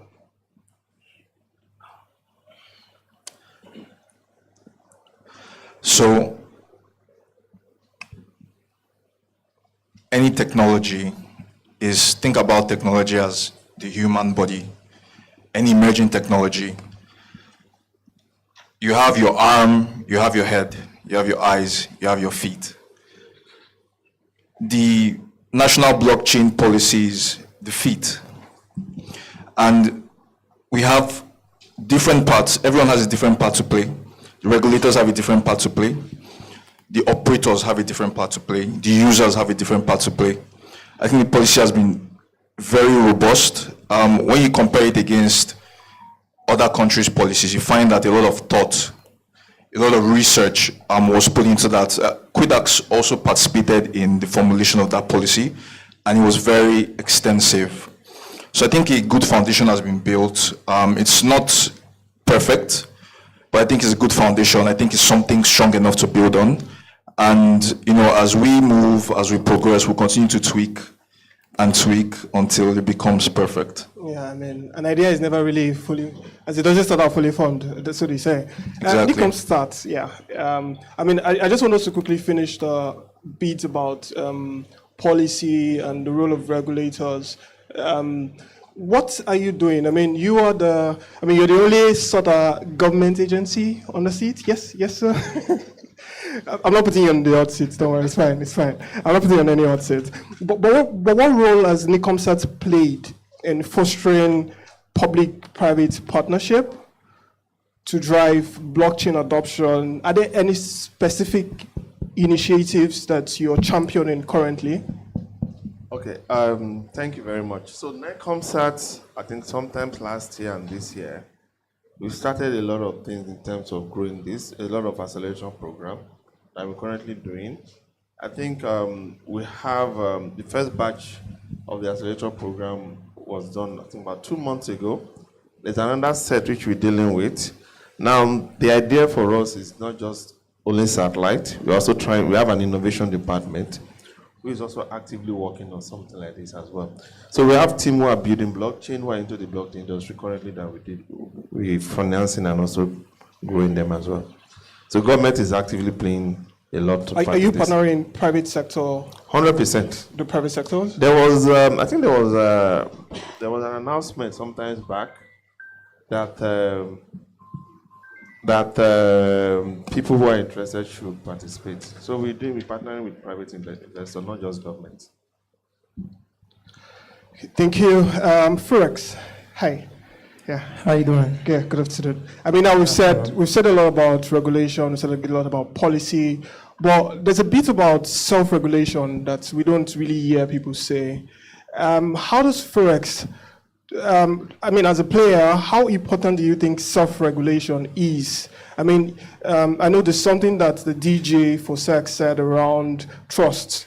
I mean, before you can even tell anybody to trust you, you need to have like proper infrastructure, you need to have like proper systems. How important do you think self-regulation is for blockchain adoption?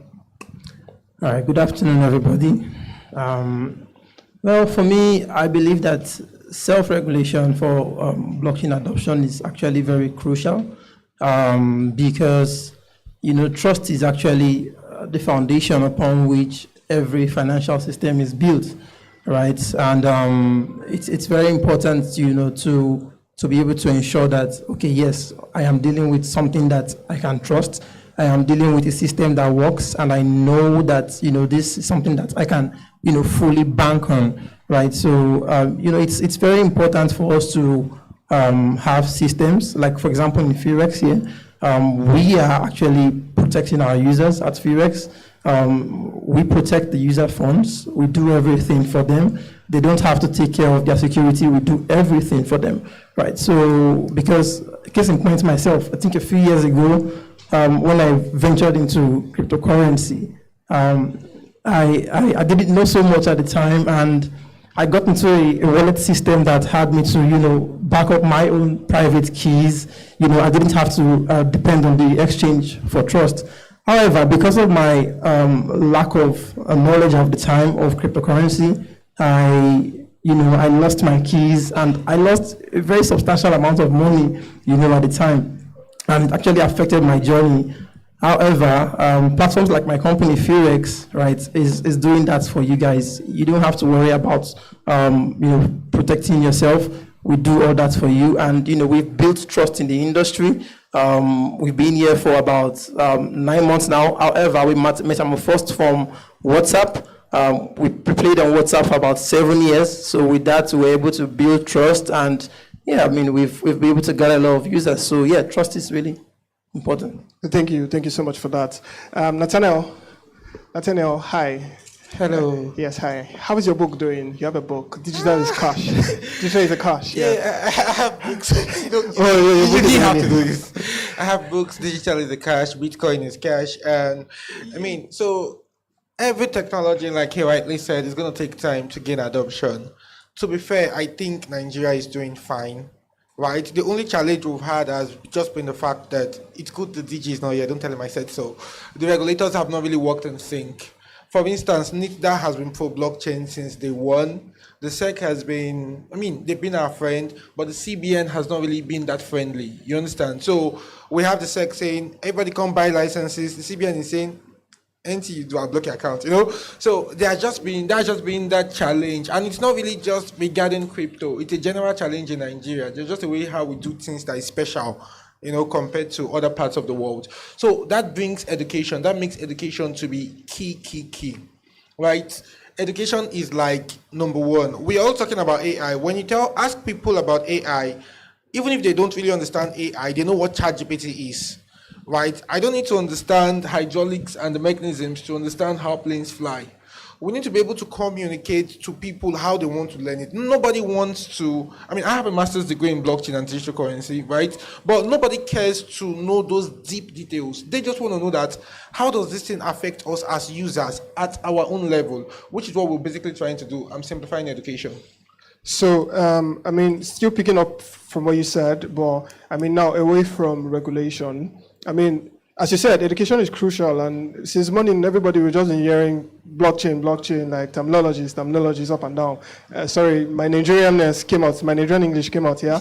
So, but what are some specific opportunities and challenges for small and medium scale enterprises to adopt blockchain solutions? What are specifics? Like, I mean, there's general, but what are some specific challenges and barriers to this adoption for SMEs especially? Okay, thanks for that question.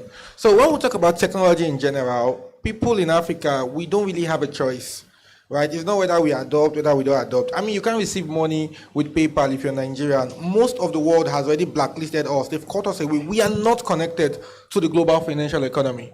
You understand? Like, it's so difficult to date to still make and receive payments. So when we talk about technology, I mean, we are in a period whereby most people are jackpotting our best minds. It is what it is. But I think there's a way out, and that means we just have to use technology to leapfrog Africa. So if most doctors are jackpotting, how do we integrate AI into healthcare to ensure that we can reduce waiting time in hospitals, to ensure that the remaining doctors can cover everybody? One way or the other, we have to find a way out. Bringing it down to blockchain, how can we ensure that we can use blockchain to solve everyday issues, beginning with payment and remittances, right? Let me make this as simple as possible. Right now, it's becoming almost impossible. The economics of fashion is making it impossible to keep importing clothes. I think it's a smarter decision to start exporting some of those things because of the exchange rate. Because the quality of the suit or tie has not really increased, it's just the exchange rate. So we can leverage on that like what China has done. Most of the devices we use were coupled by people who are literally teenagers or early adults in China, right? So we can look at that and do a reverse back by being export focused. Question, how do you receive payments? Right now, if I'm to sell this suit to someone in Singapore, how do I get paid? Right? That's the thing. We have people who are freelancers, who work and earn in foreign currencies. That is only possible because most of them receive payments with cryptocurrencies.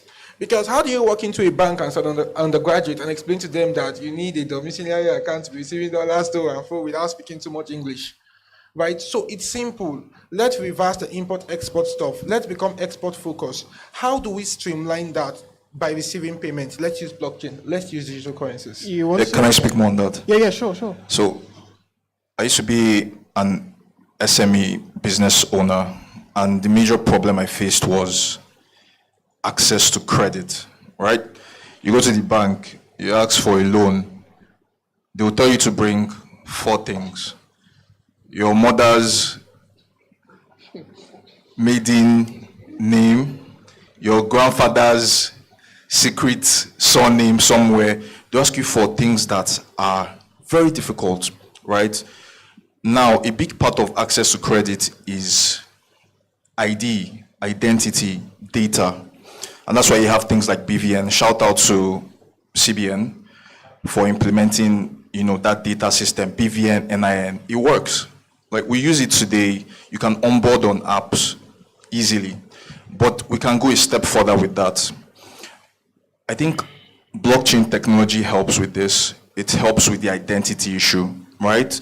As an SME owner, with blockchain, I can access credit anywhere. One, as a financier, as a bank or a financial institution, I can trust in blockchain to give me data to provide credit to businesses. I think it's a very strong use case. And not just in Nigeria, it goes beyond the borders, right? For example, I have uncles who export and import tires in Africa and used clothes, right? Because I'm Igbo, I come from Imo State. And they're moving goods from Nigeria to Benin Republic, to Togo, back and forth. To pay and to receive payments for those goods is extremely difficult. You can't imagine the pain they go through. Blockchain technology can ease this, right? It'd be very easy for us to integrate. Imagine if all of West Africa, and we talk about AFCTA all the time, we talk about PAPs, and we talk about a lot of ideas to integrate all of West Africa into one, right? But how do we get it done for real? I think blockchain can help with this. Simplifies it. We already have the framework for it. We have a good foundation to build on top of. If we take the bold step to do this, it'd be extremely valuable for SMEs. Thank you so much. I mean, I was going to get to that, and I mean, now that you've got into it, I'm going to come to Deborah. Deborah, it seems as though, I mean, I'm going to be saying some things, maybe specifics, yeah. I'm not a prophet here, and I don't have the gift of prophecy, at least not on this stage. But you used to be a business analyst. Am I right? Yeah, correct. Oh, okay. And it seems as though like there was a lot around credit and risk assessment on your job. I might be wrong, but if I'm right, I mean, these people here, they have to pay me. I mean, they have to pay me something. I mean, no, well, I mean, that works too, because I might be able to see something about them too. But I guess you used to do something around credit and risk assessment. And now that we're on the subject of SMEs, credit is essential. And as we know, it's not easy for businesses, especially SMEs, to get credit in Nigeria. Not easy. How can blockchain simplify that process and make credit a lot more accessible for these businesses? Okay. All right. To clear the first point, you're right. I was once a business analyst. I worked in banking. I mean, at a very interesting time. The bank was going through a transformation phase at the time.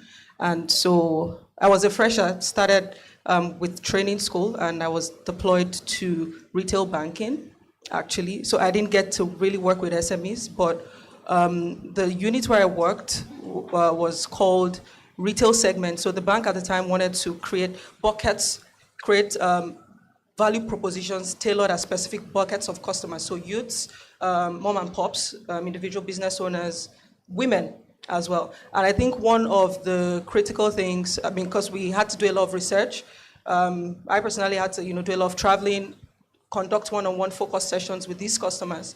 Because it was one thing to sit at the head office, create solutions. It was another thing to actually, interact with these customers to really understand their needs, right? And one of the major, issues that came up in some of these sessions was access to credit. For instance, women, because we noticed through data that women didn't really take loans, and we were wondering why.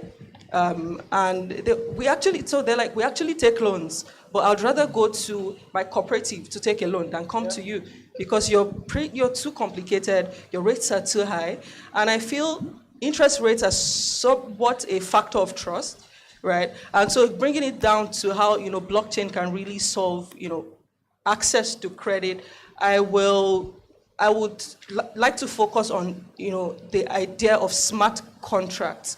So what smart contracts do is they enable you automatically trigger certain actions based on predetermined factors. So take, for instance, as a bank, you can easily integrate, I'm trying not to go technical, I'm not technical. As a bank, you can easily integrate blocks of alternative sources of data.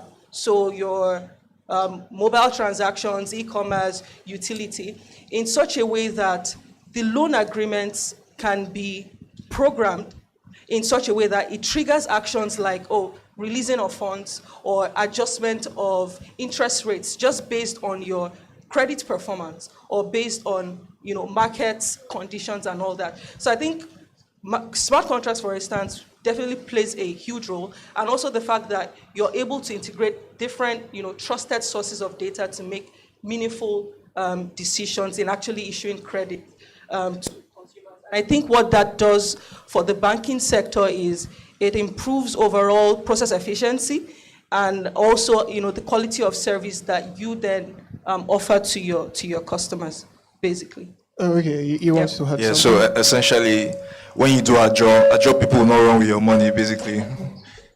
So just what to add to what she said, trust is a big part of financial services, right? Your funds are safe. at all times. It's a big part of it.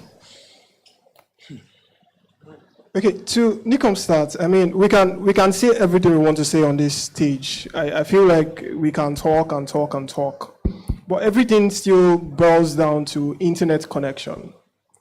I mean, if everything boils down to internet connection, and 27 million Nigerians do not have access to internet connection. They don't even have access to telecom services at all.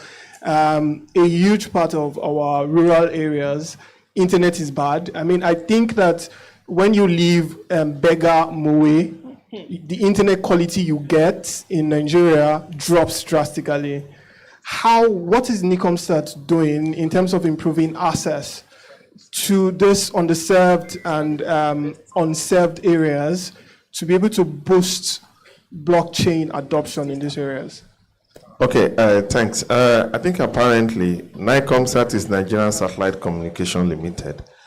So what it means is that we own and operate our own satellites in space. And the beauty of it is that we cover Nigeria 100%.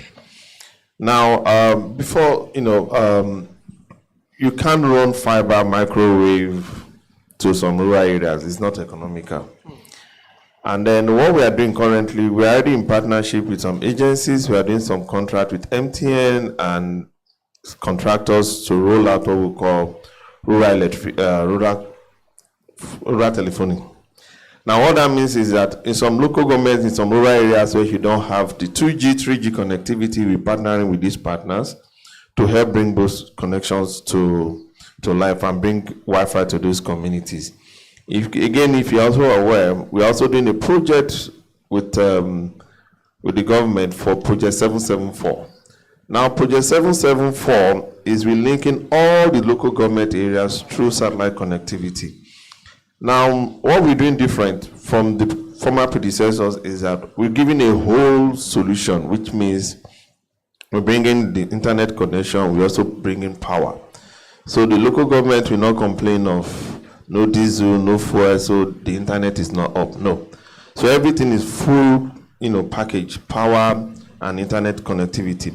And what we're also looking at is to extend beyond the local government, which is also to bring in Wi-Fi connectivity around that area. So by the time we're done with this, most local government areas will be fully connected. And by the time we're also done with the likes of partners who are already doing the rural telephony project, most underserved and ultra rural locations will now be fully connected. So a lot of people who are doing cryptocurrency, who are doing blockchain, can have access to do this even in the rural areas as well.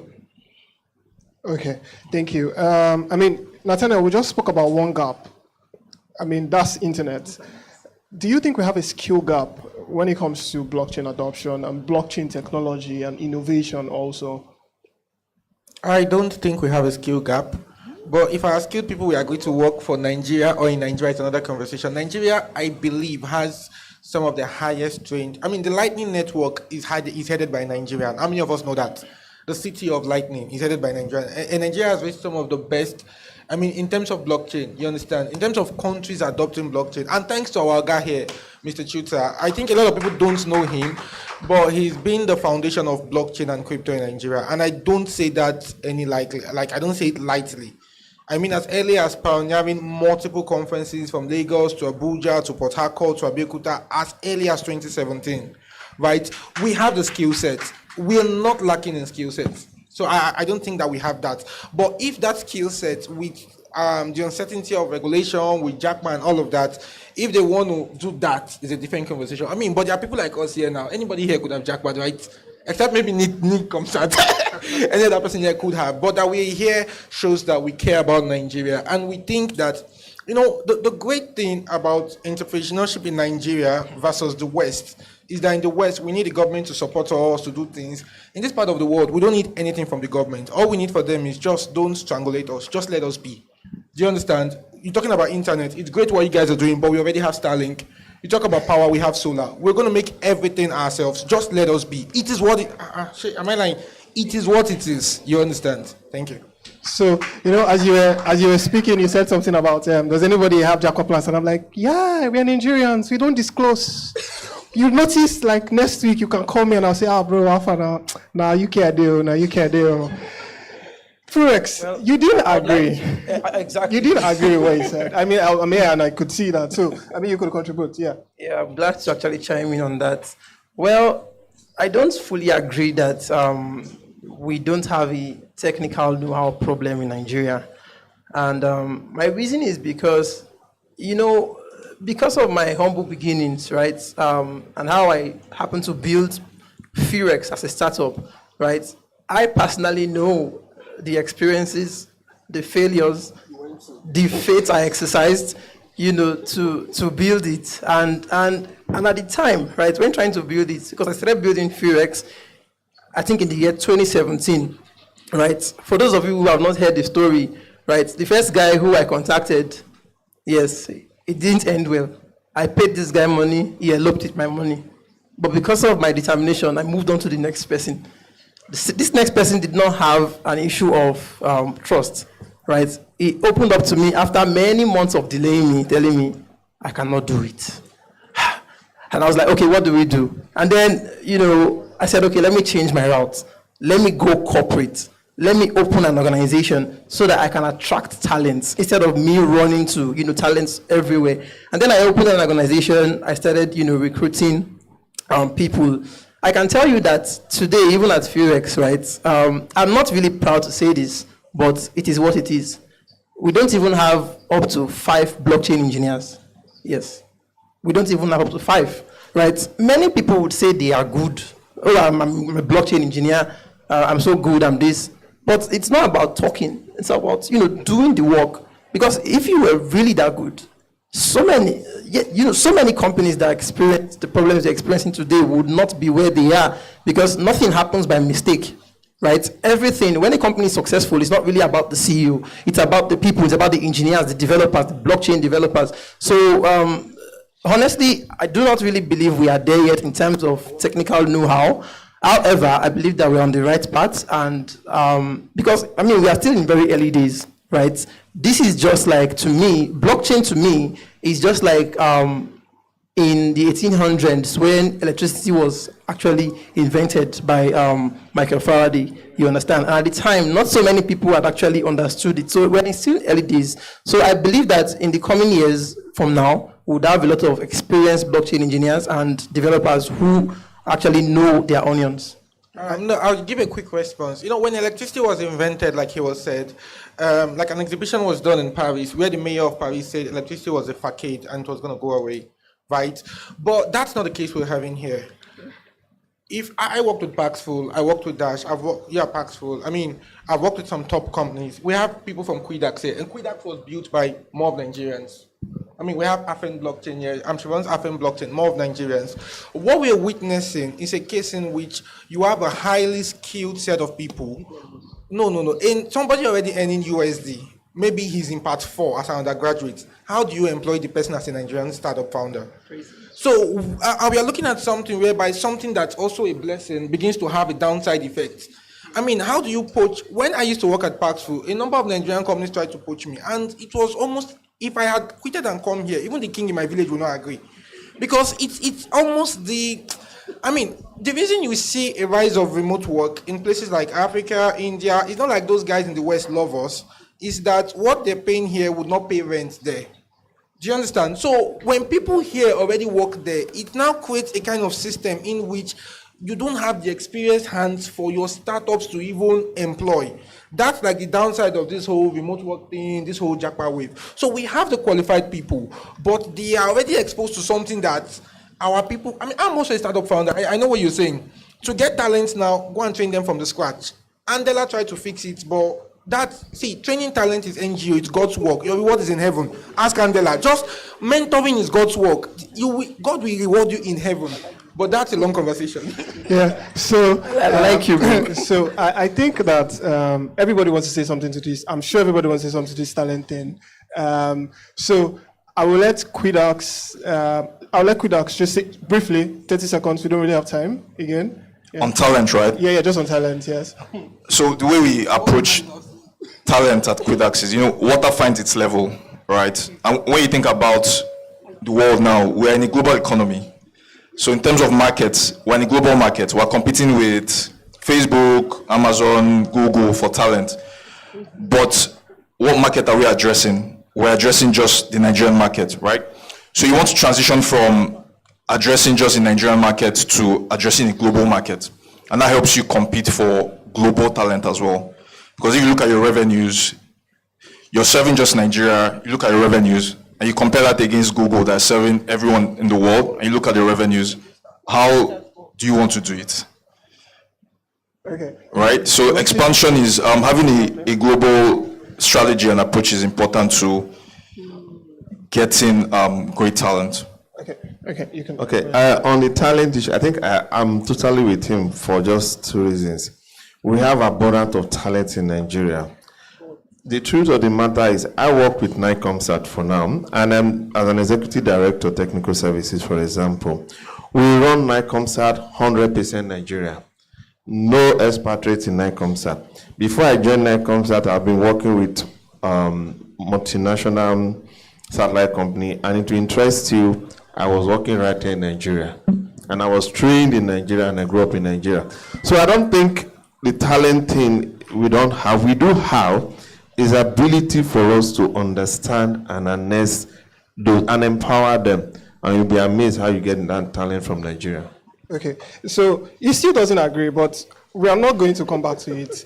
I feel like after this panel, everybody here can go outside and then we'll have this back and forth here. So like for a final question before we then open up for one or two questions from the audience, I'll start with Deborah. Deborah, it feels like I've been starting with you quickly too much, but so they said ladies first. Okay, I didn't want to see that. I mean, chivalry, though, but it's fine. So, what is your vision for how blockchain technology can transform our economy and society? I mean, in just 2 words. I mean, 2 words is too short. 2 sentences, that's fine. Yeah. What is your vision? So I believe that blockchain technology as an industry is poised for significant growth over the coming years.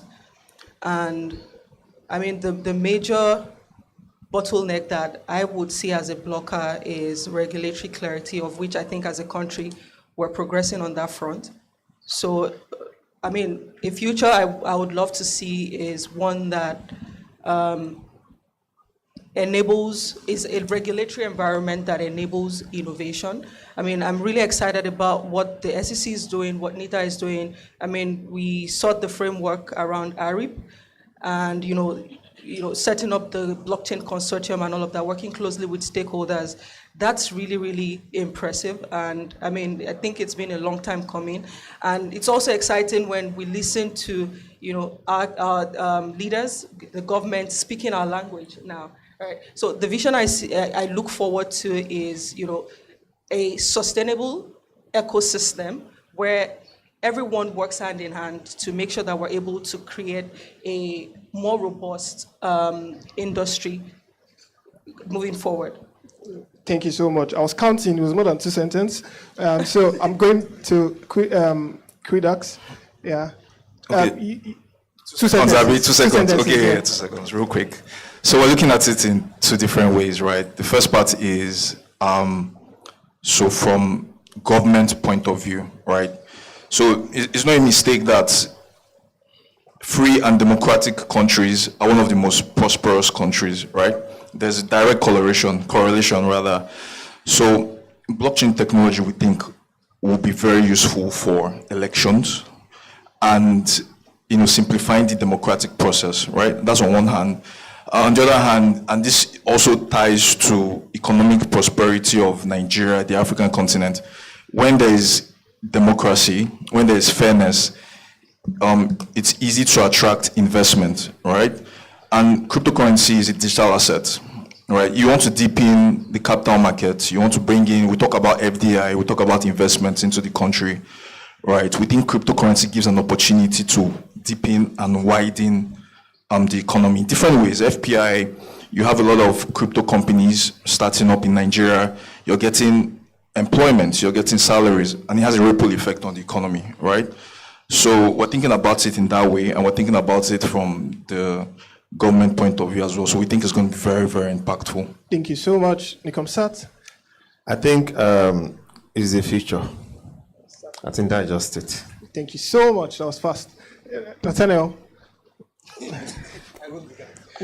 Okay, so I think blockchain and other emerging technologies, AI, big data, and the sisters, machine learning, represent the only opportunity, I mean only like ONLY, the only opportunity Africa has to catch up with the rest of the world. So, and secondly, I think we'll see a rise of startup. I think this is planting season, this is building season, the licenses are coming out, it's time to build. Fun fact, it's cheaper to get licensed in Nigeria than anywhere else. Like, when I mean anywhere else, I mean the West, you understand? So, I think it's building seasons. I think, again, we'll see a reversal, like what he was trying to say, global expansion. We'll begin to build products here that will become B2B nature and would power the other B2C products all around the world. Thank you. Okay, Fergus. Yeah, I truly believe that cryptocurrency and blockchain is the future. I strongly believe that great things are going to happen, especially for Nigerians, right? Because a good case in point is myself, right? Where would I be if not for Firex, if not for cryptocurrency, if not for blockchain?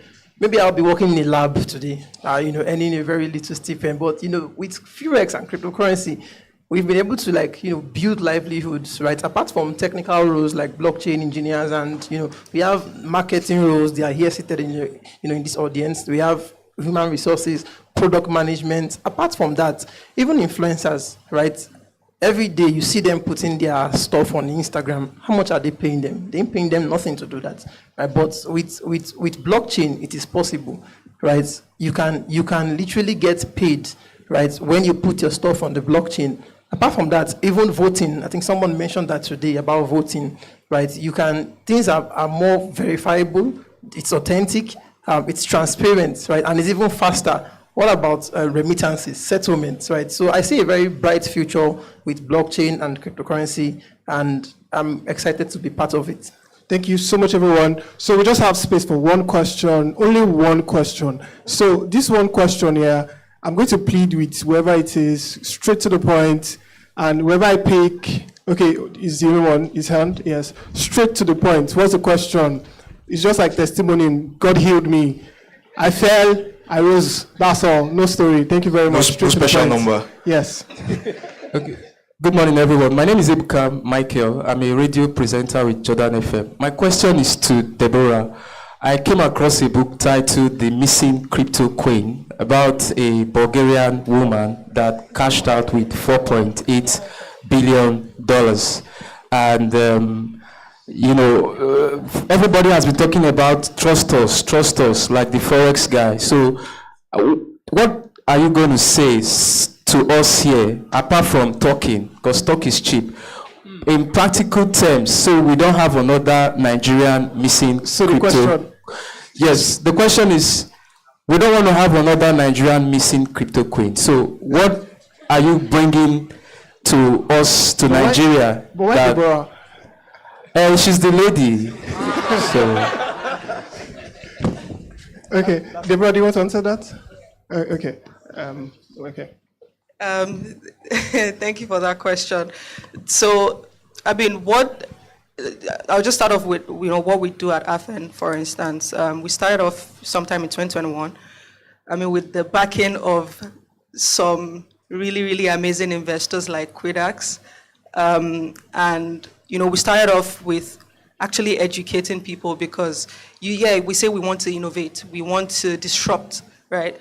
But I say this all the time, we can't necessarily adopt what we don't understand, right? So it's important that as we're innovating, we educate people, we equip people with the necessary skills to participate in the blockchain space. And so one thing that's very essential to, in ensuring that we don't have that situation is that people are well informed. But most importantly, I think I've talked about regulation a lot. The regulators are doing amazing work in creating policies that strike that balance between innovation, compliance, and also user protection. So, because to be honest, and I feel that's why there's a little bit of, we have a couple of blockers, as it relates to blockchain innovation, because the regulatory landscape is not so clear yet. I mean, there's a lot of work being done, but I feel at the point where we have that clarity, I mean, we're at the point where investors are now asking you, initially you see investors just throw money into crypto. Oh, you're building in the Web3 space. Awesome, this is the technology of the future. They just, give you money. And a lot of investors have been burnt. Right now, I tell people, builders that ask, oh, I want to start building in the blockchain space. I tell them, like, if you don't have the grit, don't bother, go and get a job. You don't have to be a founder, right? You actually need to be passionate about what you're building. So I believe that we are, getting to a better place in terms of awareness of this technology and how to better participate. But I believe that with, better regulatory clarity, it would take us to that point where we all understand what we're getting into, and we don't have, that repetitive case of the crypto missing crypto coin, as the case may be. So please a round of applause for this wonderful panel. Round of applause, ladies and gentlemen. Sorry, we're out of time. We're out of time. You get time for more questions. We still have other panels. You still get time. So this is Rise for pictures. Thank you so much for that. Yeah. Please a round of applause again for this wonderful panel. Thank you so much, Timmy. Thank you so much. Ladies and gentlemen, without further ado, once the picture is off, Timmy, please remain on stage because we're going straight into the fireside chat. Yes, you were doing the style of the show, don't worry. We're going straight into the fireside chat, and we have a crypto king in the house. Who will be on stage with us and who will give us much more information about crypto space and all of that. We have with us, ladies and gentlemen, Buchi Okoro, who is the CEO and founder of QDEX, here with us. Ladies and gentlemen, please a round of applause for him. He will be joining us right now on stage. He'll be joining us right now on stage for a quick fireside chat, a very quick one, and then we move on to the next panel session. Crypto King. Welcome. Please have a seat.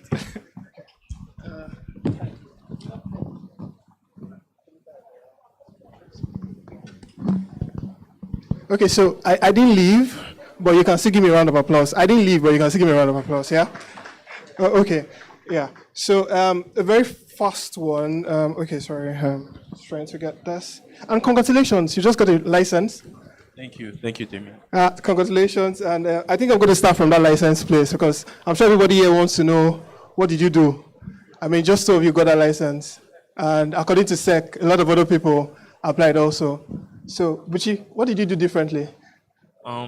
So I think about 5 licenses were given out, and it's a win for the industry. It's not about Busha or Quidax and the people who got the license.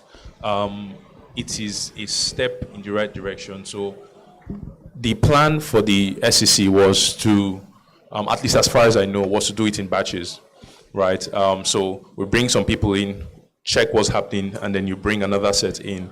So it's a lot of great team effort from the beginning, and great work on the part of the SEC to understand what's going on and then take the step to actually regulate the industry. Okay, but still on regulation, what do you think is the pace of regulation in Nigeria? Are we fast enough? Are we always playing catch up? Or is there space for proactiveness? So, regulation, as far as I remember, Nigeria is out of significant African countries in terms of size, economic impact and stuff, Nigeria is the second to actually license crypto players. We could have been faster, right? But we are not where we were. We're very far from where we were, so we're much closer. So at this point, we can't complain. Right, we can't complain. At least we have a step in the right direction. If the licensing didn't happen and we are having this conversation, it's an entirely different thing, right? But how do you see this impacting adoption? That's now we're licensed. As you said, we already have one of the largest markets. But how do you see this impacting adoption? Do you think this is going to make crypto a lot more mainstream? Certainly, yes. when you think about the Nigerian market, right? So Nigerians have been burnt a lot by different scams, MMM, name it. There are ones that are much older than MMM. And then a lot of people started to associate Bitcoin with scams, right? I remember in 2018, I got up to give a speech at some place, and then I said, I want to educate you guys today about Bitcoin. And then I heard someone very visibly. It was a very loud hall. It was a big hall. So you have to imagine how loud it would have been for somebody in the middle of the hall to stand up. He made sure I heard that is, and then he said MMM and walked out of the room. So we've come a long way. Regulation helps to put checks on the operators to make sure that they are doing the right things. The real purpose of regulation is to give comfort and protection to the investors, right? So that's really what regulation is doing, and I think that comfort and protection helps to increase adoption, not just from retail but also from institutions. Okay, and I think that will bring me to like another question, and thank God you even touched on it, fraud. There's a whole lot of conversation around fraud, but from an operator's perspective, how is fraud in the space? What are the specifics? Like should I say specific? So I'm looking for the word. What specific fraud do you think has been growing, and are operators doing enough? That's a tricky question. So fraud. I want everyone to think about fraud, right? And how much fraud occurs in the world. Let's say yearly it's $80 billion. I'm just throwing figures. Of that entire number, right, how much of it do you think is crypto? I don't know. 8 billion? 5? 10? Second question, do you think there is more fraud with crypto than with the US dollar? I don't think so. Not even close, right? So a lot of terrorist financing, illegal activity happens with actual fiat currency, whether it's Naira, whether it's crypto. So whether it's the US dollar. Now, what crypto has done, right, and crypto is a new technology, and for criminals, they typically adopt new technology faster than everybody else, because that marginal advantage is so important for them to get ahead of lawmakers, to get ahead of everyone that's trying to chase them. The cars we drive today, one of the first use cases was as a getaway vehicle for criminals, right? I think it's more efficient to drive a car away than to drive a horse after I finish robbing a bank, right? So for crypto, there's a lot of, of course, there's fraud, but it is over-sensationalized for shock value and for news value, right? But then fraud happens. Are operators doing enough? I think we're all learning. Operators are learning, the market is learning, the regulator is learning to put all of the checks in place to make sure that fraud doesn't happen, right? On our end, on Quidax Day, you can only deposit from an account that is in your name, right? It wasn't always so. But we've looked at the data and we've learned. But guess what? There are still people who will do fraud in an account that's in their name, right?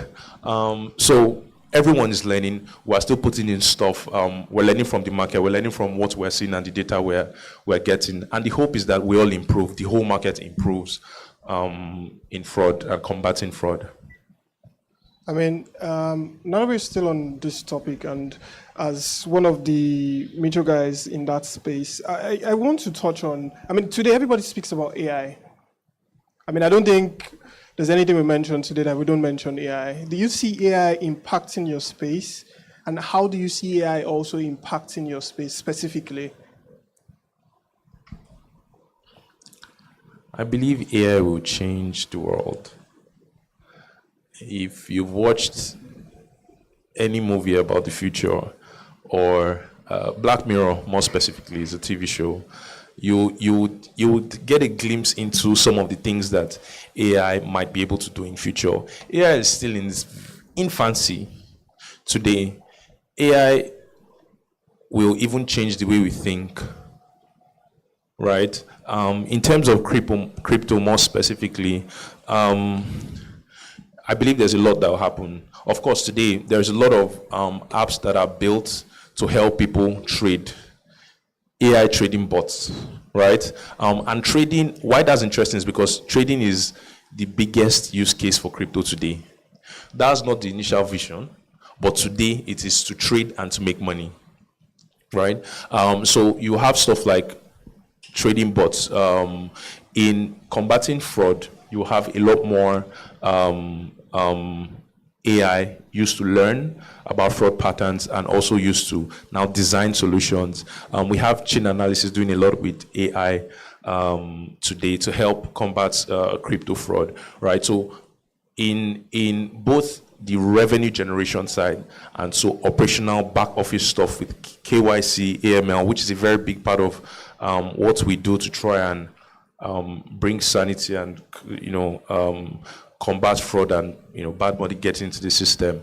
You see a lot of AI, and then just with our lives in general, which is I think is much bigger, right? You won't need to look as hard. Think about what Google did to search and finding information, right? Now think about having a conversation with a person that helps you gather everything Google knows, gather sources from everywhere that's not Google, and then gives you the information in a format that's simple for you to understand. But that's just information. There's a lot more. So I'm personally very bullish on AI, and I think it will affect the whole world, not just crypto. I like that you're an AI guy. I am also. Central bank digital currencies. Sorry, that's a tricky one. I'm not going to mention the name of one in particular so that everybody is safe. But why has the adoption of central bank digital currencies not picked up? I mean, especially for a country like Nigeria, where, I mean, we are crypto crazy in a way. Like, will I say, our adoption has been so good, but central bank CBDC has not picked up. I mean, what's slowing down? You see, I didn't mention the name of anything, so you're safe. So nobody can hold, including me myself, they can't hold us, yeah? Yeah. Okay. Now, let's call an imaginary country, Wakanda. Also, let's call an imaginary currency, central bank digital currency, F-coin. One of the biggest problems that you find is that Wakanda Central Bank, I personally don't believe that Wakanda Central Bank should be building products. That's the first challenge, because as a business person, one of my goals is to make sure I make money to pay the people who are working with us and to also pay our bills. Now, if Wakanda Central Bank launches a product, it might do well, it might fail, right? My incentive as somebody in Wakanda to make my product successful is because if I make it successful, it will make me money, right? So one of the duties of Wakanda Central Bank is to create the environment for people like myself, for people like Deborah, to build those solutions, right? Now, coming to central bank, because there are a few central banks that are experimenting with stuff. I think it's valuable because the world is going digital, right? If you look at screen time over the years has increased dramatically, where today the average screen time is 7 hours. 7 hours. That means of people's waking hours, your 16 hours, they're spending over half the time facing a screen, which means interactions are going to be increasingly digital, right? So I think it's a move from central banks to move to where the world is going. But there are now nuances to implementation, and then also trying to bring it to retail. Instead of central bank could do something wholesale that works across banks, works for settlements, help them move money around. But for retail, they are probably other ways that are a bit more efficient to get the technology to retail, which might not be the central bank bringing it directly. Okay, thank you. Thank you so much for that. I was going to ask one around talent. You see, we had like an entire back and forth on the last panel. Yeah. And I mean, I would like for you to just share your experience, your thoughts, and maybe solutions also as regards that. Okay, yes, that was quite an interesting conversation, and we face it every day. So one of the biggest complaints we used to have was on regulation, right? Now that that's taken away, the second part is now, the second number two was always people, right? So how do you find talented people, especially in an industry that's just growing, where you don't have a lot of people that have learned technologies? I mean, crypto is a bit further along now, but when we started back in 2018, right, it was entirely different. Maybe you had a few blockchain developers and they were not that good. So what we did was we built people, right? So we'll bring in people, maybe they have adjacent skills, maybe they do not have any knowledge of crypto, but when we bring you in, we try to, sometimes business moves very fast, so there is a lot of pressure, and I'm saying it because there are a few Quidax people here, so there's a lot of pressure, honestly, but we try to give people time. We bring people in, we give people time, and then let them learn about cryptocurrency. Some of the people in our all of the people in our finance team never touched crypto before they got into Quidax, right? But we had the patience, and we understood that in a market where you don't have any player, when we came in, there was maybe one other impactful exchange, but they were not in Nigeria. So you couldn't even go and say, oh, I want to hire someone from the organization. So for us, it was bringing in people and training people. And I think that's what we would continue to do while we supplement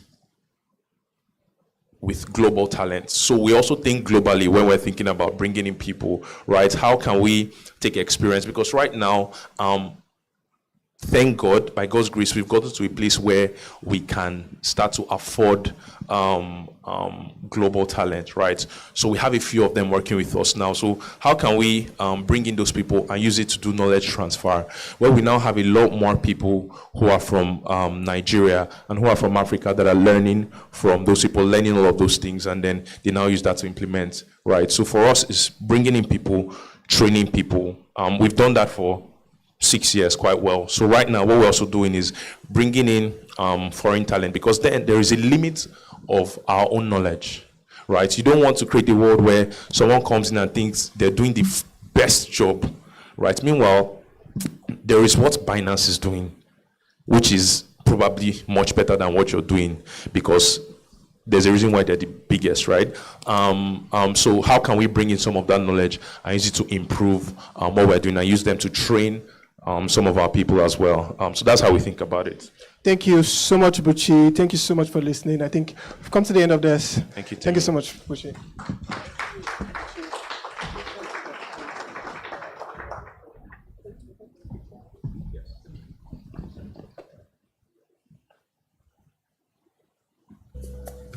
Thank you so much. A round of applause, ladies and gentlemen, for them. Thank you so much. Thank you so much. We'll move on to the next panel session for today. So I have to give honor to whom honor is due. The man I'm going to call first on the panel is actually the first person that gave me a stage to talk about blockchain, cryptocurrency here in Lagos after I came in. And I remember the very first time I interviewed him, he had to come all the way from Abuja that very Sunday morning, and race to the studio to make sure that he was able to meet up for that very interview. Ladies and gentlemen, help me welcome the founder of Blockchain Nigeria User Group, Chuta Chimezie. Thank you very much. Thank you so much. He's literally a father to many, and has been advocating for blockchain use in Nigeria for as long as I can remember. Next, we have on our list Etienne Okeke. He's the MD CEO. Another story for me. Beats Butter, but he's here. He's not here today. He will be represented by Edward Ibekwe, the sales manager at Beats Butter. Edward, are you here? A round of applause, please. And we have also a very popular one as well, Ogochukwu Umeokafor. She's the Director of Product Management at Yellow Card, and she'll be joining us virtually. Please, a round of applause. Last but not the least, we have the CEO of Geroid, Jeremiah Mayowa, joining us also on this panel session. A round of applause, ladies and gentlemen. This session will be moderated by one of our very own, our tech journalist here, Boluwatife Omotayo, joins here to moderate this session. A round of applause, ladies and gentlemen. If not, you'll not leave here on time, oh, please clap very well for your moderator. Thank you so much.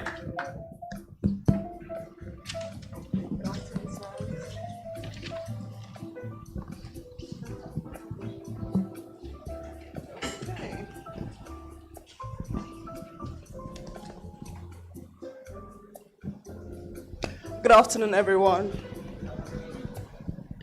Whew. It's been a long day, and it's time for the second panel session. Now, on this panel, we'll be talking blockchain for financial inclusion, economic growth, and governance. Now, before we go further, I'd like to speak to our gentlemen here. Thank you for coming. Now, I think for us to start, I'd like you all to speak about yourselves in 1 minute, just for us to understand how these conversations are relevant to you and your place in the industry as a whole. Mr. Chuta, would you like to go first? All right. So, like I've already been introduced, my name is Chimeze Chuta. I am founder and coordinator of Blockchain Nigeria and also a major participant in the entire blockchain and crypto space in Nigeria. Part of my role is also as the vice president or vice chairman of Blockchain Industry Coordinating Committee of Nigeria. And we have an association called Blockchain Experts Association of Nigeria. I also chair that board and also chair the board, the National Blockchain Policy Adoption Commission of Nigeria. So I do this because it's something I'm very passionate about, to helping to drive adoption and engagements around policy and regulations. And we've been on this path since 2016, and it's fantastic to see us gathering in different places. I still think that we don't have enough blockchain conferences as we should, but we're not doing badly. We're trying, and the tempo is rising, so I'm super excited to be here with you guys today. Thank you, sir. So we move on to Edward. Thank you. So my name is Edward Ibekwe. I work primarily in sales, covering the African region. By virtue of my work, I get to interact with various stakeholders, B2B players across the continent, and collaborate with them to drive innovation and adoption, and also try to fill some infrastructural gaps when it comes to adopting blockchain technology in financial services. Thank you so much. Jeremiah, it's your turn. Okay, my name is Jeremiah Mayowa. I'm the CEO, Geroid Limited. We've been in existence since 2017, and our goal has always been to solve problems in the digital landscape. We've been doing this for the past 7 years strongly and firmly. We've been solving the problem of the end users in the crypto space in Nigeria, trying to convert these digital assets to Naira. We've also tried to create crypto adoption in so many ways, because we believe when you start from the grassroots, you grow further. We've been doing this by making sure we provide content in even local dialects to reach these people that are not really familiar with English, so to say. So we've been doing well, and we are yet to stay. Thank you so much. So without further ado, we'll get into the conversation. So I'll start with you, Chuta. Now, you're the founder of BNUG, right? And BNUG has been instrumental in blockchain advocacy in Nigeria. Now, how can blockchain technology be leveraged to improve financial inclusion in Nigeria, especially for rural communities? Okay, thank you for the question. I'll first of all start by saying that there needs to be sufficient education first for people to understand blockchain technology, its application, and how to interact with it. Because it's entirely new, and not many people have the patience to learn before they try to earn. And that's a wrong approach, and it has led to so many people losing their money. So the very first thing is for us to acknowledge the need for education. We are not having enough of it. And there's need for us to deepen that. Then you also look at the fact that when it comes to access to finance in a digital age, you need a lot of investment on the infrastructure side of things. The gentleman that was representing Nigeria Satellite Commission was here, and he was talking about rural telephony and communication. And that's a vital part of driving adoption for financial inclusion, because without people having access to telephone, even if it's basic 2G or 3G, then it's almost impossible for them to participate in the financial future, talk less of blockchain. So we have these two things that are extremely important for us to really sort out very well. Then, fortunately, we also know that regulation is already taking root after so many years, and we are beginning to see that these regulatory agencies and policymakers are giving into the demands that have been on them for a couple of years now, and it's helping a lot. So by and large, I believe strongly that if we are going to be seeing people really come into the industry and make use of the new tools that are available, especially DeFi, then we have to railroad the two things that I mentioned as the first things that we need to do. But by and large, we are seeing a whole lot of interest, especially among the youthful population, to take advantage of these new types of products and services that blockchain technology is bringing out. So why is it important? Because this is the future.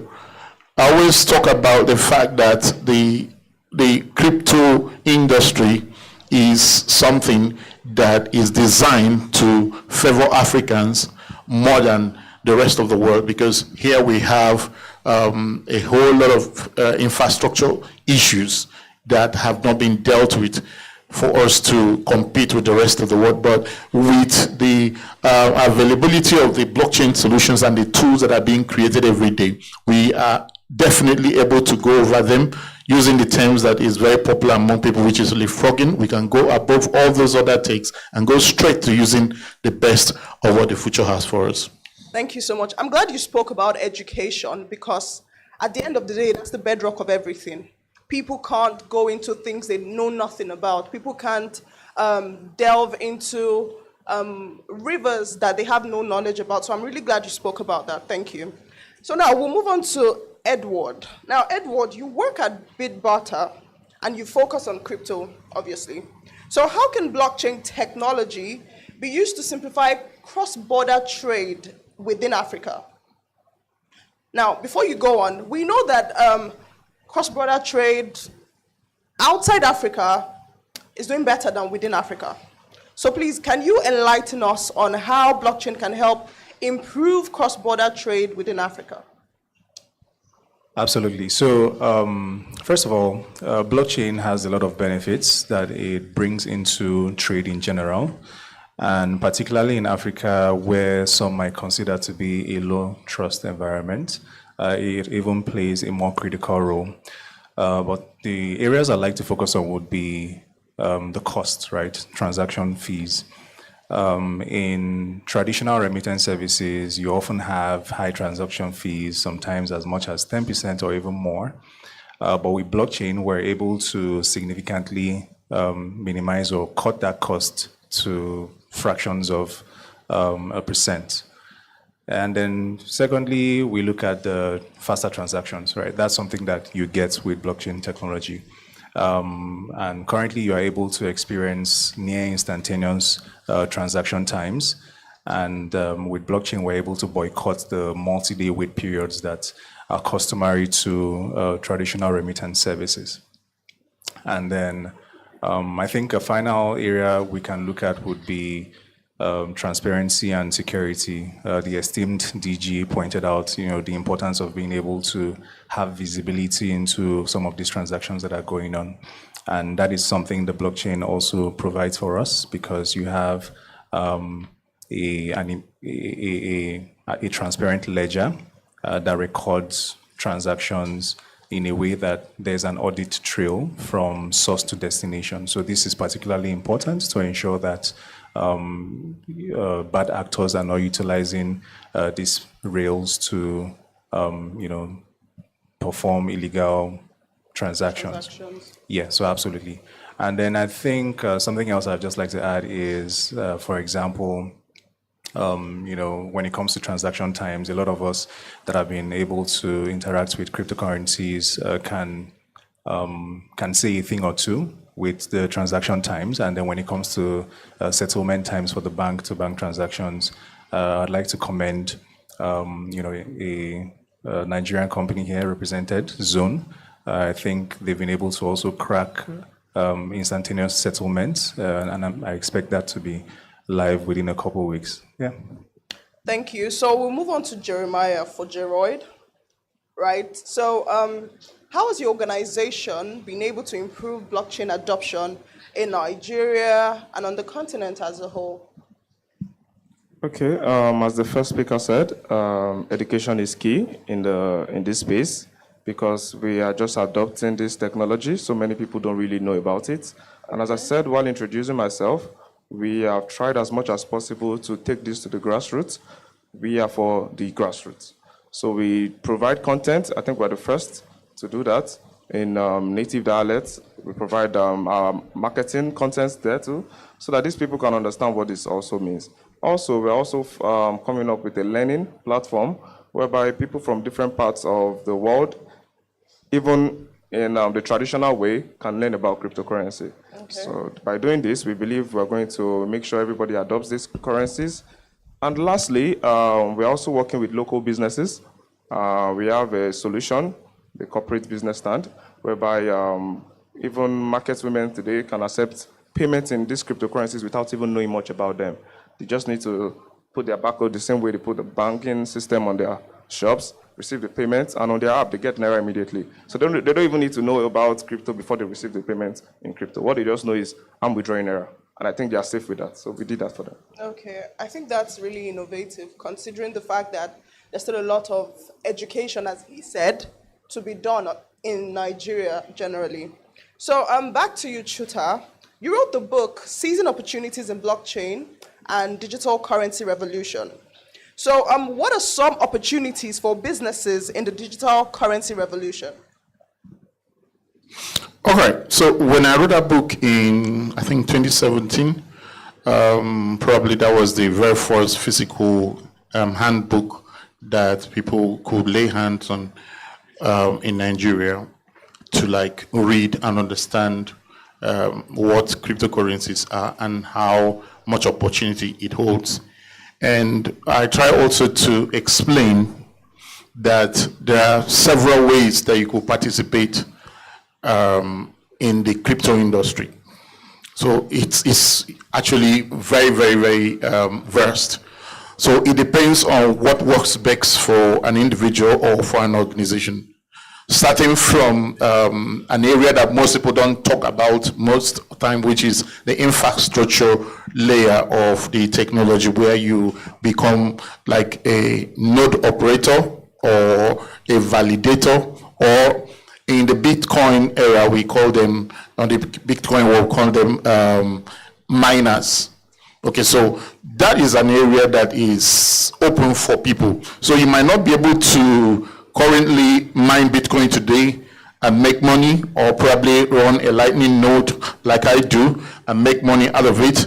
But then you would have been able to identify an area where you're playing a significant part, which is providing some kind of security, expansion, and support for the protocol that you're supporting.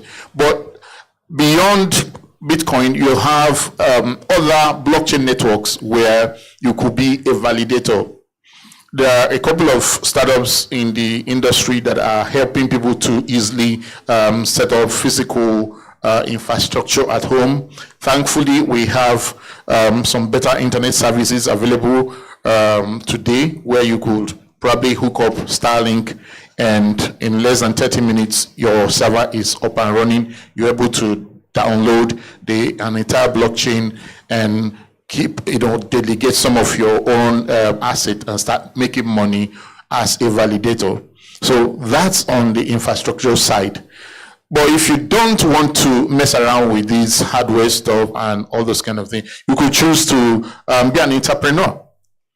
And as an entrepreneur, you could look at the existing problems that are out there in the world, and you start looking at, especially in Nigeria, you come and start looking at the problems that they are already having.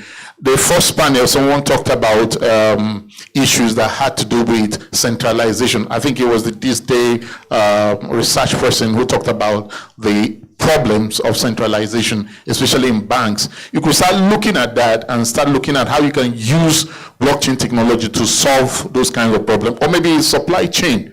Okay, so as an entrepreneur, there is a place for you to identify the use of new tools of the technology to start redefining solutions for existing problems. I'm not talking about building something and then going around looking for the problem that it will solve. I'm talking about identifying problems that are being solved using traditional systems and then borrowing or leveraging the innovative tools that are available via the blockchain technology to redefine the solutions and solve it better. So you know that you are building something that solves problem. Then of course you have other opportunities like speculation of the assets that are traded by virtually every blockchain has its native token, and people speculate how those tokens are going to be performing. That's exactly what people do in crypto market. They speculate them and they hold them, and when it's seems as though the things are going to be doing very well, they hold them and sell them when it's at the peak. So you have those trading things that people do and they make money out of it. Then of course there are other career paths that you can also choose to venture into. For instance, during the last panel they were talking about talent, the talent gap. Let me tell you something. We have a huge talent gap in the industry. Very huge one. I mean, so huge that you can't even bring out sufficient number of people in Nigeria to solve existing solutions that entrepreneurs within Nigeria are looking for. So when we saw that this problem exists, we started building platforms that will enable people to learn. See, when you are talking about blockchain skills, we're not talking about people who go to probably YouTube and see videos by YouTubers and their project-based learnings that they are taught.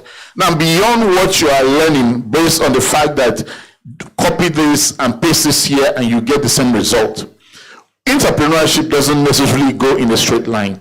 People are going to want you to solve a specific problem, design a solution, bring out from your head the mathematics and the algorithm that you use to solve a specific problem that you've been given. That's where most of them run away. Okay, so, and it's not sufficient to say that we have 100,000 people who understand the basics of blockchain technology development, and you now conclude that we have talents. We don't. Okay, so there is a huge gap going from that level to the level where you will now be able to build practical solutions and be able to deliver value in the organizations that are engaging you. So that one there is also an opportunity. Then non-technical based opportunity also exists, where if you're a lawyer, for instance, you could choose to specialize in blockchain technology kind of laws. Maybe you are an accountant, you may choose to specialize in blockchain-based kind of accounting system. Maybe you are, whatever industry you're in, you find out that there's opportunity for you there to leverage blockchain solutions, like find a new ground for you to deliver value to your world. Okay, thank you very much, sir. You spoke about something on talent, and I was going to ask you what BNUG is doing as regards talent. And I know you said you have some trainings or something of some sort. So could you just speak a little about that? Okay, so 2020, we launched a Blockchain Day 1000 initiative, which was focused on helping to skill people who are interested in blockchain-based kinds of talent. I have a background in software development of over 15, 20 years.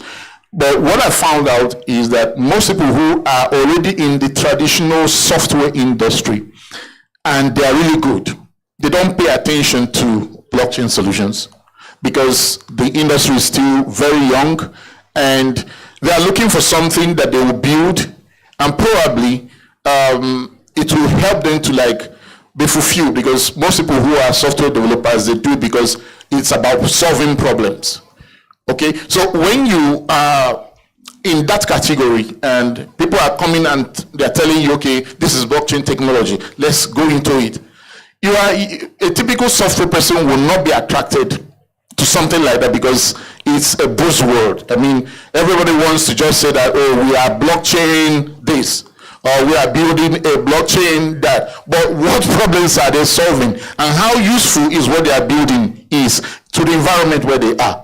So we found out that that's not going to work. So it's not easy to bring them over from traditional software development environment into blockchain. So we began to talk to new people who are basically in the Web2 space and they are just starting out, so that we can move them from Web2 into Web3 and build them up.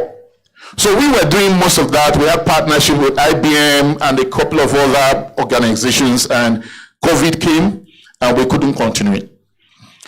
But fast forward to the last 1 year or two, we've been able to solidify, and we're now running physical trainings. And those physical trainings are basically focused on moving people who are in the Web2 space and bringing them into Web3 and grinding them practically and exposing them to the real technologies that people are using today. So when they come out from that category, they're not able to work with senior developers, because being a software engineer that will build application is not just what you are taught. You need to engage with those who are already in the field. These are senior developers who can show you the things that you don't know. They discovered by use and by experience.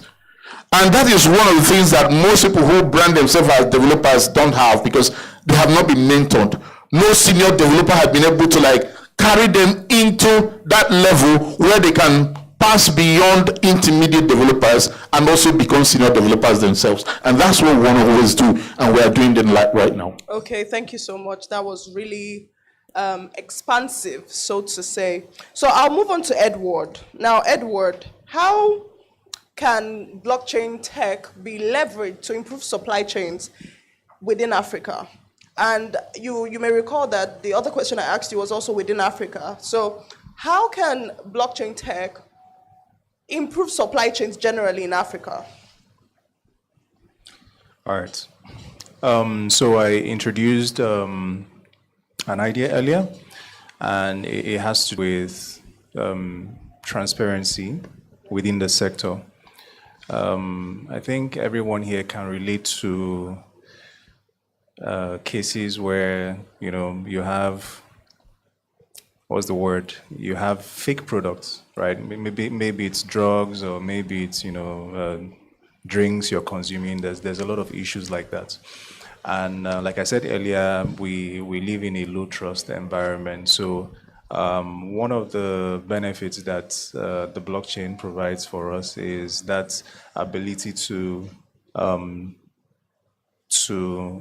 track, the products from source to destination. Why? Because the blockchain provides you with an immutable ledger, right? So it means that every transaction, when it comes to the movement of goods, every process is captured within that immutable ledger, and it's possible for you to audit. There's an audit trail, and you can track from source to destination. So in cases where you have some of these products that are going beyond borders, okay, you don't have to worry about trust anymore. Why? Because you can verify, the provenance of some of these products. Then also there is a side to compliance. When you're talking about trade, how can we make compliance and then some of the interactions that are required more efficient? And with the blockchain, we have what we call smart contracts. So it's possible to put or to automate the compliance process within the smart contracts. Even things like trade agreements, tariffs, you have them running on a smart contract. And then by doing so, we reduce room for human error and even manipulation, right? I'm sure we're very familiar with having to scratch people's backs and all, but with the smart contracts, we can get rid of things like that. Then also, overall, stakeholders that are involved in some of these processes can have visibility with real-time tracking, right? So they're able to track products moving around in real time. And I think another thing would be facilitating trade. So what do I mean by that? In certain regions, we have unstable currencies, right? The blockchain gives us a framework or an ecosystem to build a reliable means of exchange. So a common example would be stable coins, right? So with stable coins, for example, you're able to trade across border, and your trading counterparties wouldn't have to worry about the value of your currency, which is something that I recently experienced. Okay. So those are some of the ways that we can improve. Okay, thank you. So we are running out of time, so I'll move quickly to Jeremiah. What are some of the opportunities or challenges you think that blockchain adoption will bring, opportunities or challenges to Nigeria's informal economy? Okay, looking at Nigeria's informal economy, let me first talk about the opportunities it will bring. Okay. In terms of opportunities, it will bring about security, in the sense that in the informal sector, there's a lot of fraud and corruption. If we imagine using the blockchain system, that's the ledgers, the immutable ledger, as my colleague here also mentioned, we can imagine we are able to see how the budget is being passed into different ministries and how the ministries spend the funds. Just imagine how transparent that would be. So with the blockchain adoption, that can help the informal sector in achieving this. That's one of the benefits I can see. And let me quickly run through the disadvantages I see. I feel like we have a challenge in terms of technology. In terms of technology, we've not gotten to the point where we need to get to. We have a little bit of gap in terms of technology proficiency. Most of these old folks don't really know how to use this the blockchain system, even their gadgets, any form of tech. So that could pose a big problem. Also, in form of infrastructure, we've not built the infrastructure we need as a country, or in Africa as a whole, to be able to teach people, educate people to get to this level. Okay. So imagine adopting what we don't even know about. So I think first things first, we need to start from the education. So once we do that, we can now adopt this. So I think one central theme we can take home from here is we need to do a lot of educating. Grassroots levels, everywhere, we have to do a lot of educating. Now, to wrap up, I have one final question, and I'll just appreciate if everyone can give answers to this particular question, starting from Chuta. Now, Nigeria is slowly adopting cryptocurrencies, And like the SEC DG said today, he said it's not like Nigeria is slowly adopting, it's just that people are now, the youth have to come and collaborate with the government and all of that. Now, but I'm curious, what are some of the things that you look forward to seeing in the coming years following this gradual acceptance? Okay, blockchain technology is a very unique kind of technology, and all over the world it poses significant problems for government, because governments are put in place to organize society and also regulate how people regulate and relate with each other and monitor transactions that people make for so many reasons to keep us safe. So you have to understand that blockchain technology and its application in the monetary system poses this clear problem. And every government views it with a very critical eye. So it's not something they want to easily throw their doors open, because it doesn't serve their interests. And also it's also not also very good for their citizens, because it's not everybody that is in the industry that is using this technology is an honest person. It's not everybody that is sincere in his dealing. It's not everybody that is intending to create a product that solves problem with the technology. A whole lot of people, in fact, more people are likely to misuse the technology for a very wrong purpose. And it is the job of governments to be able to look at all these things and gradually allow their proliferation. Now, the first steps that any government takes is to bring out a policy. And fortunately, Nigeria has a policy direction. And it doesn't look as though the policy direction is for every single thing that the technology is supposed to be all about. But what they did in their own wisdom is to outline 3 major focus areas and say, okay, right now, we think that you guys should go and drive innovation of this and develop talents, and let's see how it will go. Now, in order to do all those things, many other things has to be in place, which regulations are part of what those things are.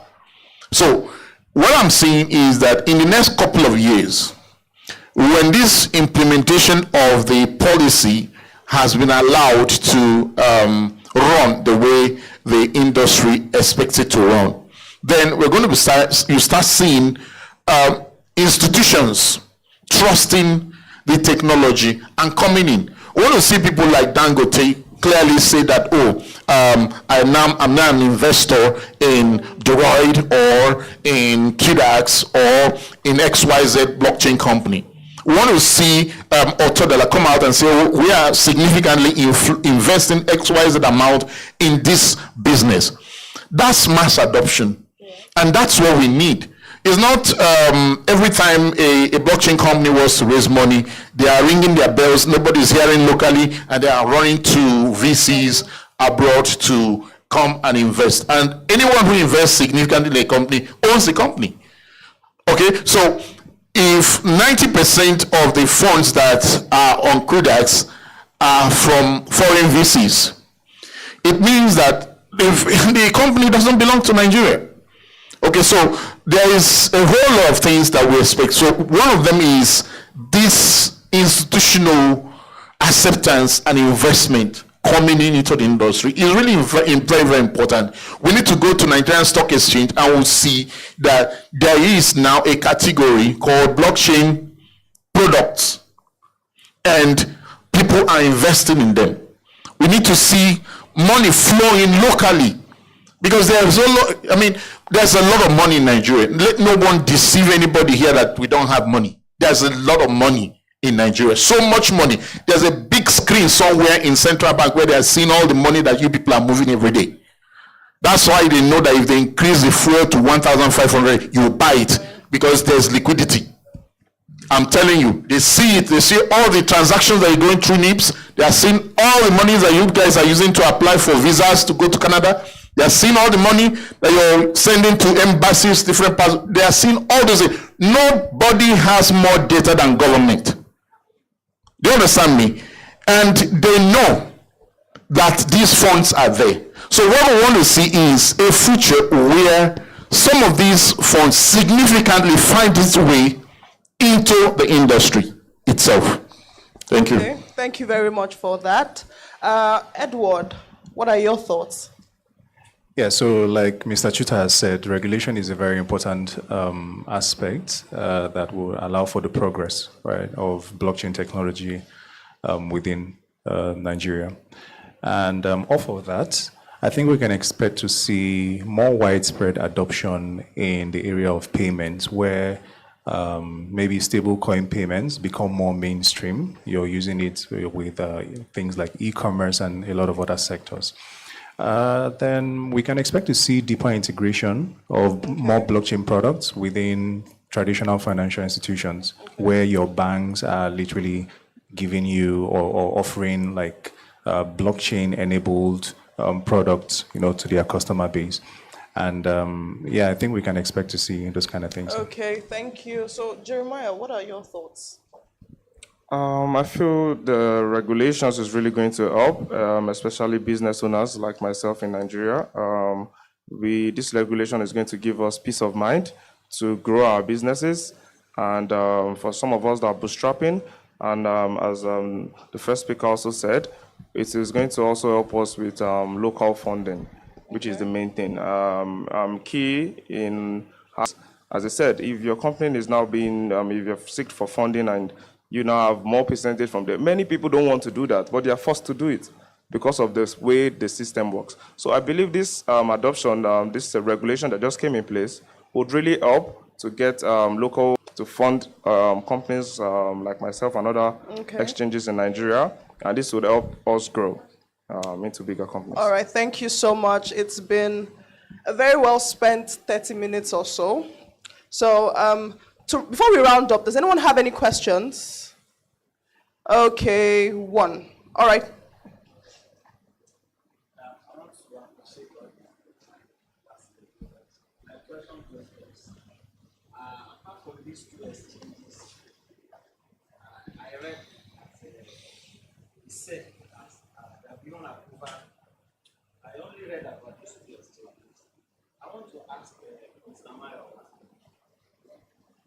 You are also running a crypto-related platform. Yes, you are running a crypto-related platform. Are you, who licensed you? Is it the SEC or CAC? Okay, I appreciate your question. Yeah, so in terms of SEC, they've only approved 2 companies, QDAX, Busha, and I think 3. And currently, we're in talks. Their licensing came in about 2 weeks ago, so ours is also coming. Thank you. All right, thank you so much for your attention.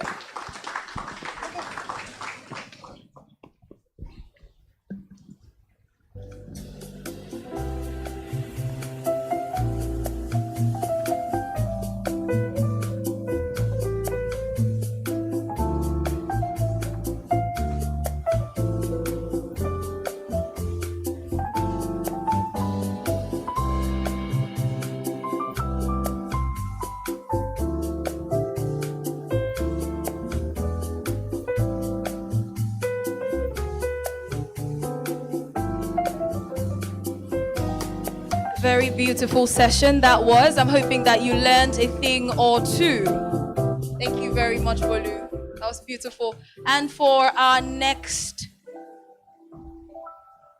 agenda on the paper brochure right here, we have the Fireside chat, or rather the panel 3, and that is on regulation, security, and sustainability, which will be delving deep into building a trustworthy blockchain ecosystem in Africa. And this is going to be hosted or moderated by Jayola Temitayo, who is the head of tech and entertainment at BusinessDay. Please let's give him a round of applause as he comes up. It's too early to be tired. Thank you. All right. Jayola Temitayo, are you here?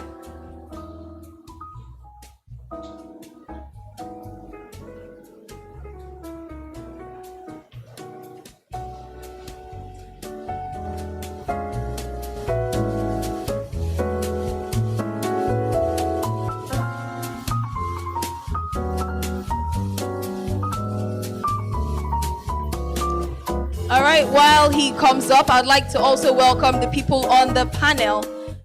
First, we have Francis Obuka. I'm hoping I'm pronouncing that right. Francis Obuka. If you're in here, please kindly come up. And he's from Zone, the VP Sales and Business Development. Please let's give him a round of applause. Also on the third panel, we have Ms. Hafsat A. Bakari. She's represented by Miss Lucy. All right, thank you. Welcome. Please let's give her a round of applause. And yes, the next, still talking about this panel 3, we also have Obinna Iwuno. I'm hoping I'm pronouncing this right. Just let's give him a round of applause. And Oluseyi Akindele as well. Please let's give Oluseyi a round of applause. He's the founder, Hyperspace.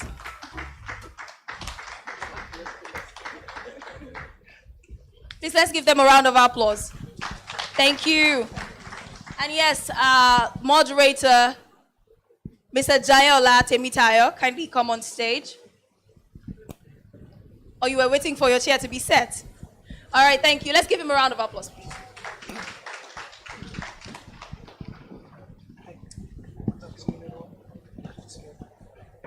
Hi, good afternoon.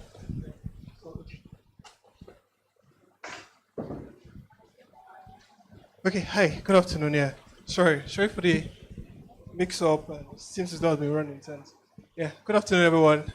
It's good to have you on this panel. The last time I was told I would introduce myself well. Sorry, can you hear my voice? Sorry, okay, can you hear my voice? Can you, is it better now? Oh, okay, that's good. So I'm Temitayo Jayola. I think I will allow everyone just to introduce themselves. I think just introduce yourself, what you do, that's just all, and then we pick it up from there. All right, thank you. Hi, everyone. Good afternoon. Very interesting conversations today.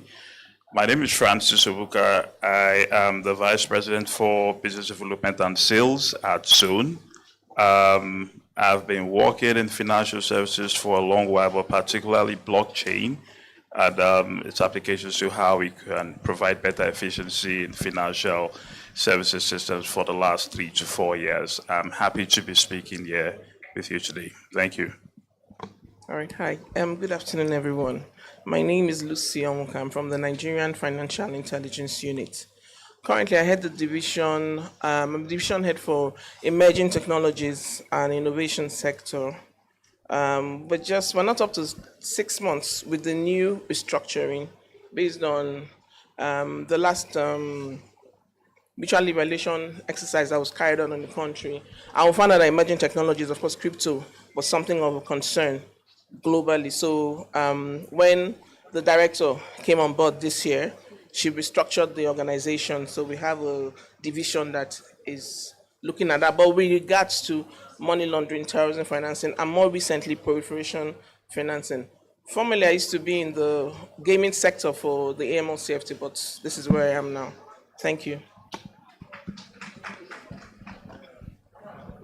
Good afternoon, everyone. My name is Obinna Iwuno. I am the president of the Blockchain Association, CBAN, and also a founder of CBC Blockchain Services, a service company for the blockchain and the Web3 sector.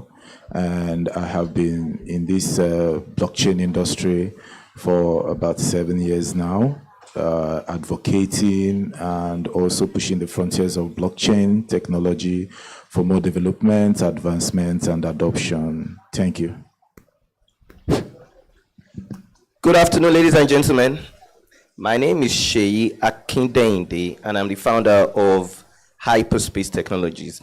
So what we are trying to do is we're trying to solve critical problems with blockchain technology. I mean, almost everybody is talking about, the financial aspect of fintech, or the currency aspect of cryptocurrency. But if you notice, there's crypto, there's currency. So we are focusing more on the crypto aspect, which is the cryptography, leveraging that technology to solve some of the fundamental problems that we have. I have a cybersecurity background, and we see that there is technology in there that can actually solve a lot of the cybersecurity issues we have, including things like identity management, as well as things like product authentication. So that's what we're trying to do, and I'm sure as we go along, we'll be talking more on those aspects. Thank you very much. So thank you very much, panel. My name is Timoteo Jayola. I head the tech and media team at BusinessDay.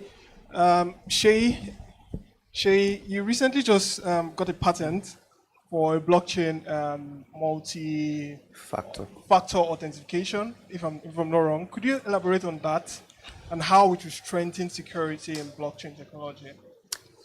Great question. So I have a cybersecurity background, that I've said. And one of the challenges that we've seen in cybersecurity is that of, why is hacking so prevalent? It is because the hacker wants to steal something. And you see, in cybersecurity, they always say there's this notion of authentication. So when you're authenticating, typically anywhere online, you have something that you know. Then they say the second factor is something that you have. And the third factor is something that you are. So something that you know is username and password.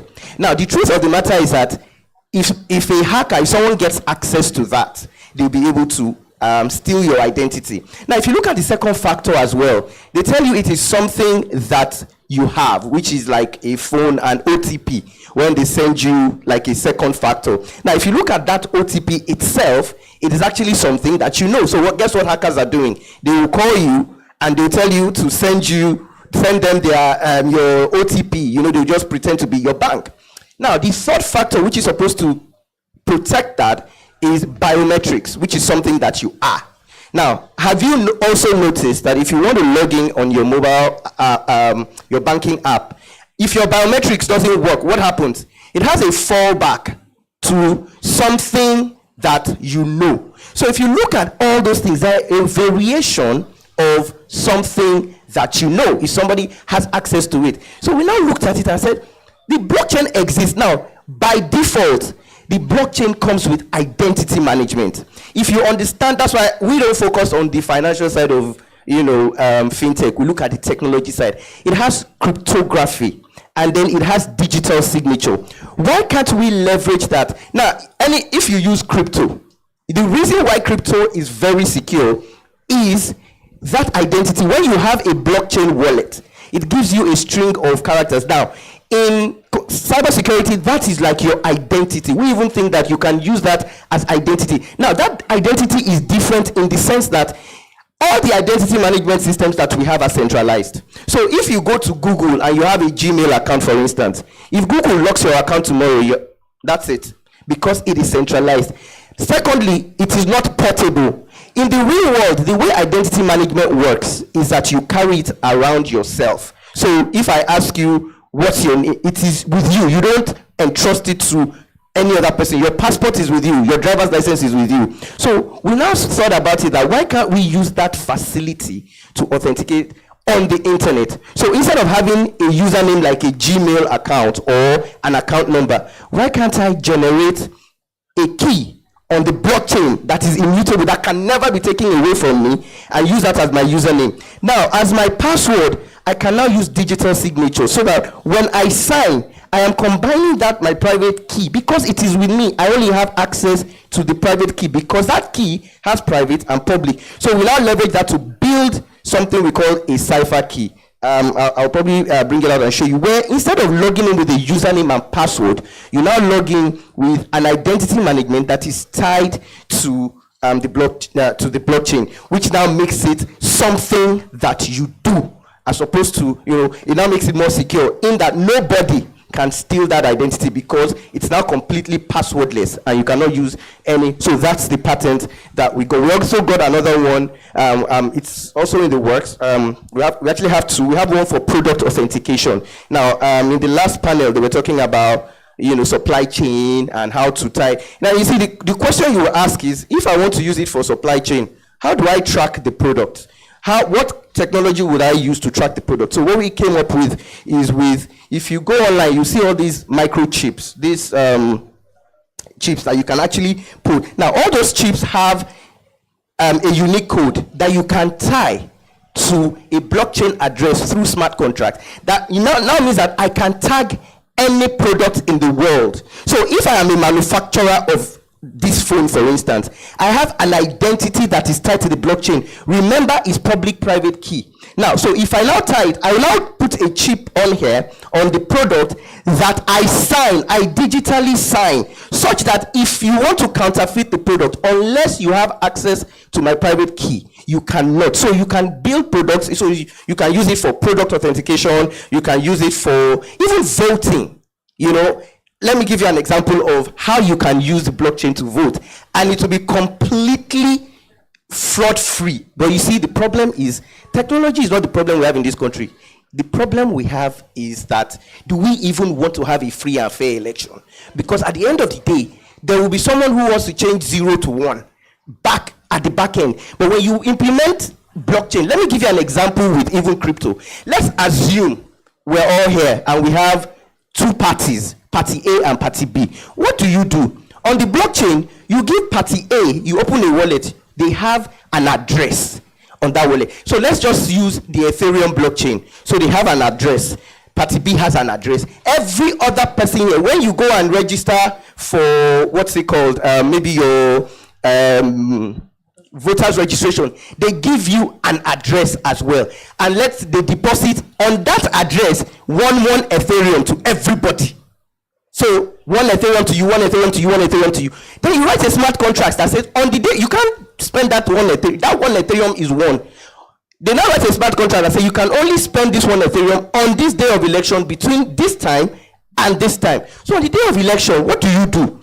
Now, if you want to vote for party A, send your 1 Ethereum to party A's address. It is traceable on the blockchain. If you want to vote for party B, send your 1 Ethereum to party B's address. We all have the block explorer now. So as we are saying, and number 2, you write a smart contract such that you cannot have 2 Ethereums coming from one address. It's a smart contract. The day when you see 2 Ethereum, you mean it's that somebody has bought vote, and you can't even buy it. You would even write it in such a way that the only place you can send your 1 Ethereum to is either party A's address or party B's address. As people are sending it, we see it on the blockchain. We see the voting. We don't even need professors to go and be bringing professors to Abuja to come and count votes. We all know the winner, and we all know that it is fraud-free. The technology is right there for us. So that's what we have as a second patent that you can use. Thank you. Thank you so much, Shay. I see that you're very passionate about the elections, but we're going to try not to get to the conversations there. To Lucy, NFIU, I know that for a lot of people here, they don't really know the job that the NFIU does, and it always feels like something that is in secrecy. And we had a conversation, and you told me that now you now have an arm, which you had for emerging technologies. Could you just briefly, just let people know, okay, what is the NFIU doing in terms of risk assessment in this emerging technology, that's blockchain? Okay, thank you. One of the goals of the division is to detect and deter technologically enhanced crime, fraud, through timely actionable intelligence to relevant competent authority. That's whichever stakeholder or law enforcement has the mandate of fighting the predicate offense that is found being used through crypto. And of course, feedback to whatever, we call them reporting entities, the operators, when they report. Now, I want to state that FIU, we're not a police, we're not law enforcement. We are partners. What we want to do, what we do is help your platform is not used to perpetuate crime. So what we do is money laundering, terrorism financing. You report, maybe there's a suspicious transaction, suspicious activity, you report to us when you register via the government. I don't, the DigiSec is gone. Before you get registered there, they say you come to us, you register on the reporting platform. We give you like a receipt or a notice that you've registered, then they onboard you. But after you get onboarded with us, so because we're working, it helps with the cooperation amongst us and the public, oh God, what do you call them? Public, the public sector, yes, thank you, sorry. The private and the private sector. So what we do is you report, we do analysis, we have access to a lot of databases, then we have access to over 170 financial intelligence units all over the world. What happens is like we're getting requests from other countries. They say Nigerians are involved with crypto fraud. They send the address, we check it out, check other databases. If there's anything suspicious or any crime, we get back to them, and of course we inform the competent authority that is responsible for the particular crime. For example, okay, let me use one that happened recently. A request for information was sent to us, and kidnapped for ransom. Someone was kidnapped, and the ransom was requested in crypto. He said to pay into the wallet. So how do we trace that if we do not do from our own part, do what we have to do? And of course, whatever platform is being used, when we are done with the analysis, we always send the feedback to, I don't know, the exchange. You say, okay, this is what we're seeing. So you have to do a risk, maybe enhanced due diligence on your customers, because it's from the risk-based approach we got certain things and why we had to create why the division was created. Another one that happened, which was in, I think it was Italy, because they sent us something, and they said, was it Italy or China? They said somebody was paid. That went to this was actually the deep web, paid in crypto to go murder somebody. You didn't know it was the US. You know it was a law enforcement agent. So that's how they were able to get the person. So for me, what I want to hammer on is effective communication, collaboration, cooperation amongst us, not just amongst you guys, but the public sector, the private sector, the regulators, the government, law enforcement, the operators. If you can get, if you can work together and you suspect that maybe this particular transaction or this person, something is off, you report to us. It's not just the transaction, the activity too. You report to us. When you report to the FIU, be rest assured that whoever is being reported will not know that the person is being reported to us, because we have to do our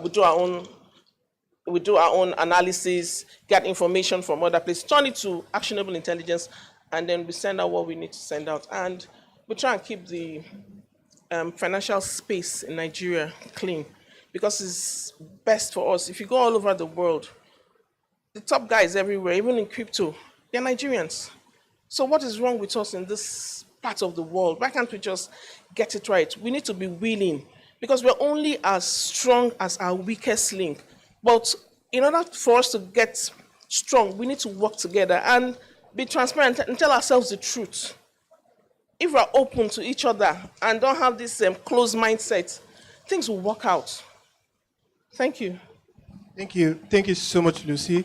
Francis, Zone has been in the blockchain space for a while, and I know you guys are one of the pioneers when it comes to using blockchain for financial transactions. Yes. So can you give us some key lessons that you've learned since you started, key challenges, especially when it comes to implementing blockchain technology for financial institutions? All right, thank you. So I think, speaking to the lessons, I'm just going to start with just explaining what Zone does for the benefit of the audience here who probably doesn't know. So Zone is a regulated company, it's regulated by the Central Bank of Nigeria, and it provides payment infrastructure to a host of participants, financial institutions, and the likes. one thing that became clear when the concept for Zone when the idea was being conceived, that how did this come about? There's a lot of inefficiency in payment today and how it is orchestrated. I think everyone sitting in this room, you have at one point or the other either sent funds from your mobile app or something to a third party, and they confirm to you that they didn't get value. Or you have taken your card, you've gone somewhere to make a payment, you were debited, you were charged for that particular payment, and they told you, oh, it was declined, and all of these inefficiencies. Anyone who understands blockchain and understands the fundamental elements, the unique properties of blockchain, sees that these are specific challenges and specific problems that blockchain can solve for, because it enhances trust by providing visibility and transparency into the records that are being orchestrated on chain. But in doing this, I think one thing that became very clear, regulatory participation is key to adoption of blockchain, right? Financial services is underpinned by trust. You want to give money to someone, or you want to exchange goods to someone, you want to trust that the person has the ability to be able to pay you for that, and all of that is underpinned by trust. And in engaging with regulated financial players to drive adoption at scale, it became clear that there was really no way we could execute this and do this without having some sort of handshake or interaction with the central bank, which became very clear. In our journey, we began to engage with some of the biggest banks, engage with some of the biggest fintechs. We put out an announcement today of some of the biggest fintechs in the country who have just joined the network. And by doing this, we've been able to solve that trust gap that existed, especially on the infrastructure layer. So today, I'll tell you for free that we have about 12 banks today on our blockchain network orchestrating payment transactions on the blockchain. We also have some of the largest fintechs currently signed up and still orchestrating transactions on our blockchain. Beyond that, recently, I think a milestone that we just recently uncovered, because it's been a learning phase. There hasn't been any model we're learning from. What we're doing is new in this part of the world, and it's even new globally, getting this sort of participation from regulated financial institutions, right, to carry out transactions on blockchain. Recently, we just got NIBS, Nigerian Interbank Settlement System, which sort of like acts as a settlement agent for the CBN to join our network. So effectively, we also now have NIBS on the blockchain. What that means is we're able to solve for transparency and visibility issues at scale. It's going to be a thing of the past when we're able to get the sort of adoption we're looking at. It's going to be a thing of the past when you go, say, to make a payment somewhere, and you have doubts that this isn't going to be concluded, right? We're only able to achieve this through the very strong backing of the central bank.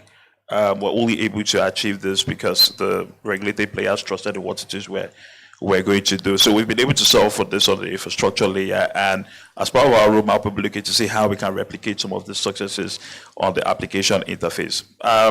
Just deviating a bit from this and just speaking to other use cases as well. I know one of the most prominent use cases for blockchain is digital assets and how everyone uses it for trading and all of that. And I think you asked a question. Someone from the audience asked a key question, and he was asking that to the CEO of Geroid as to, are you regulated, right? What we're soon going to begin to see amongst users, are going to begin to see a lot of flows and a lot of adoption with regulated players. The likes of Quidax and I think Bumper and the rest of them who just obtained licenses, you begin to see more users moving their tokens and moving their value towards this platform. And there's a reason for that, because they can trust these platforms. They are regulated, and I mean, I never really see it as a possibility to build a fully parallel financial ecosystem without having regulatory backing. You have that. We also what happened in 2022 with FTX, the second largest crypto exchange at the time, going under, with Luna and Terra as well going under. We even have our own domestic use case here with Patricia when they reported a hack on their systems. All of this speaks to what we can begin to see when we have that trust deficit, right? And this is how regulatory participation solves, right? So for us as Zone, we quickly identified this, and we've gotten the regulators to be a very key participant in what we're trying to achieve, and that's how we've been able to solve for adoption. Okay, thank you. So I kind of like have a follow-up question for NIBS, but I'll probably come back to that if we still have time. So, Obina, the last panel, they had that conversation around education and why it is very crucial to educate the public first and then the government. But for CBAN, I mean, you are the industry body. You're one of the industry bodies, and I know advocacy is one of your key selling points. How important is educating policymakers, the public sector, the private sector, to improving the regulatory landscape for cryptocurrency in Nigeria? How important is that? All right. So education is one of the projects that we have to take even more seriously than regulation. Why do I say that? If the regulator is not educated about what they are regulating, what are they going to come up with?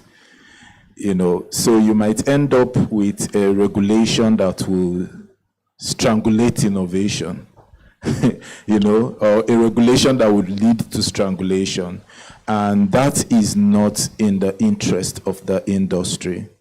So we understand the importance of education, and that education has to be a holistic one, putting all stakeholders into consideration and in the same box. What I mean is, this box can have different compartments, but everybody has to be in that box. All right? There is the policy maker in that box. There is the regulator in that box. There is the practitioner in that box. There is the operators in that box. There is the professionals. There's even the enthusiasts, those who are just interested because the industry has to keep growing. And for it to keep growing, more people have to be onboarded into the ecosystem. So when you educate the regulator, what happens is that you get a clear regulation that helps the industry to grow. Because the idea or the goal of regulation is not just customer and user, investor and user protection. It is also how can this industry grow and develop. So regulation should support that growth. If regulation does not support the growth of the industry, then the regulation is faulty. Now, why is the policymaker important? Because the policymaker is responsible for coming up with action plans or legislations that is going to enable whatever proposal it is that you are pushing to them. And also the laws that would guide and protect these things. So you have to educate the policymaker to understand so that they can come up with policies that are in line and for the benefit of the industry, both serving the policymaker, the nation at large, and also the operators included. Then, of course, those who are carrying out the operation, you cannot be carrying out an operation of something you don't fully understand. That's one of the things that I would say about the early stages of exchanges, that we had. Majority of the people who started exchanges in the beginning didn't quite understand this thing, how it works. But you can see now down the line from about 2017 till now, you can see that we had gotten better, and you can also find a couple of exchanges that have stood the test of time, which one of them is Quidax that has become licensed now. All right, these are the things that education does. You get to know more about this thing, or you understand it perfectly and how to engage. And then the professionals, this is a new sector. If we do not have professionals serving the sector, then we are not going to be able to maximize the benefits that will come from whatever economic value this sector will produce for us. So it is important that these professionals in the sector understand what their goal is, how the businesses in this sector works, and how it operates, so that they are able to offer their services or carry out their roles and responsibilities in the most globally obtainable standard or industry practice. All right, and then you talk about the enthusiasts, those ones who are interested. These ones are even more critical, because they tend to be more in number. In fact, they are more in number. And so there is that risk of their voice becoming louder. And if the voice of the people who know not are louder, then it becomes a coloration of the entire industry. And that is dangerous because it's going to put the industry in a light of what it is not. Just like, for example, a lot of people who are not educated got into crypto through maybe pyramid schemes, Ponzi's, and all of that. And because they are not educated, they say, oh, they scammed me.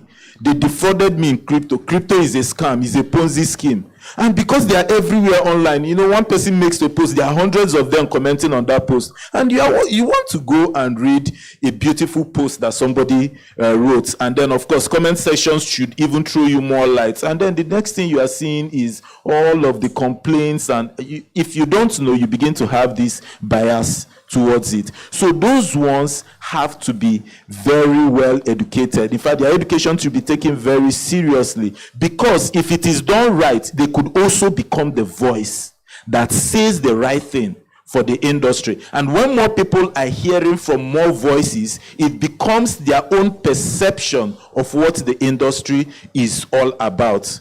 All right, and this education is not going to be done in silos or in isolation. It is going to be a collective effort.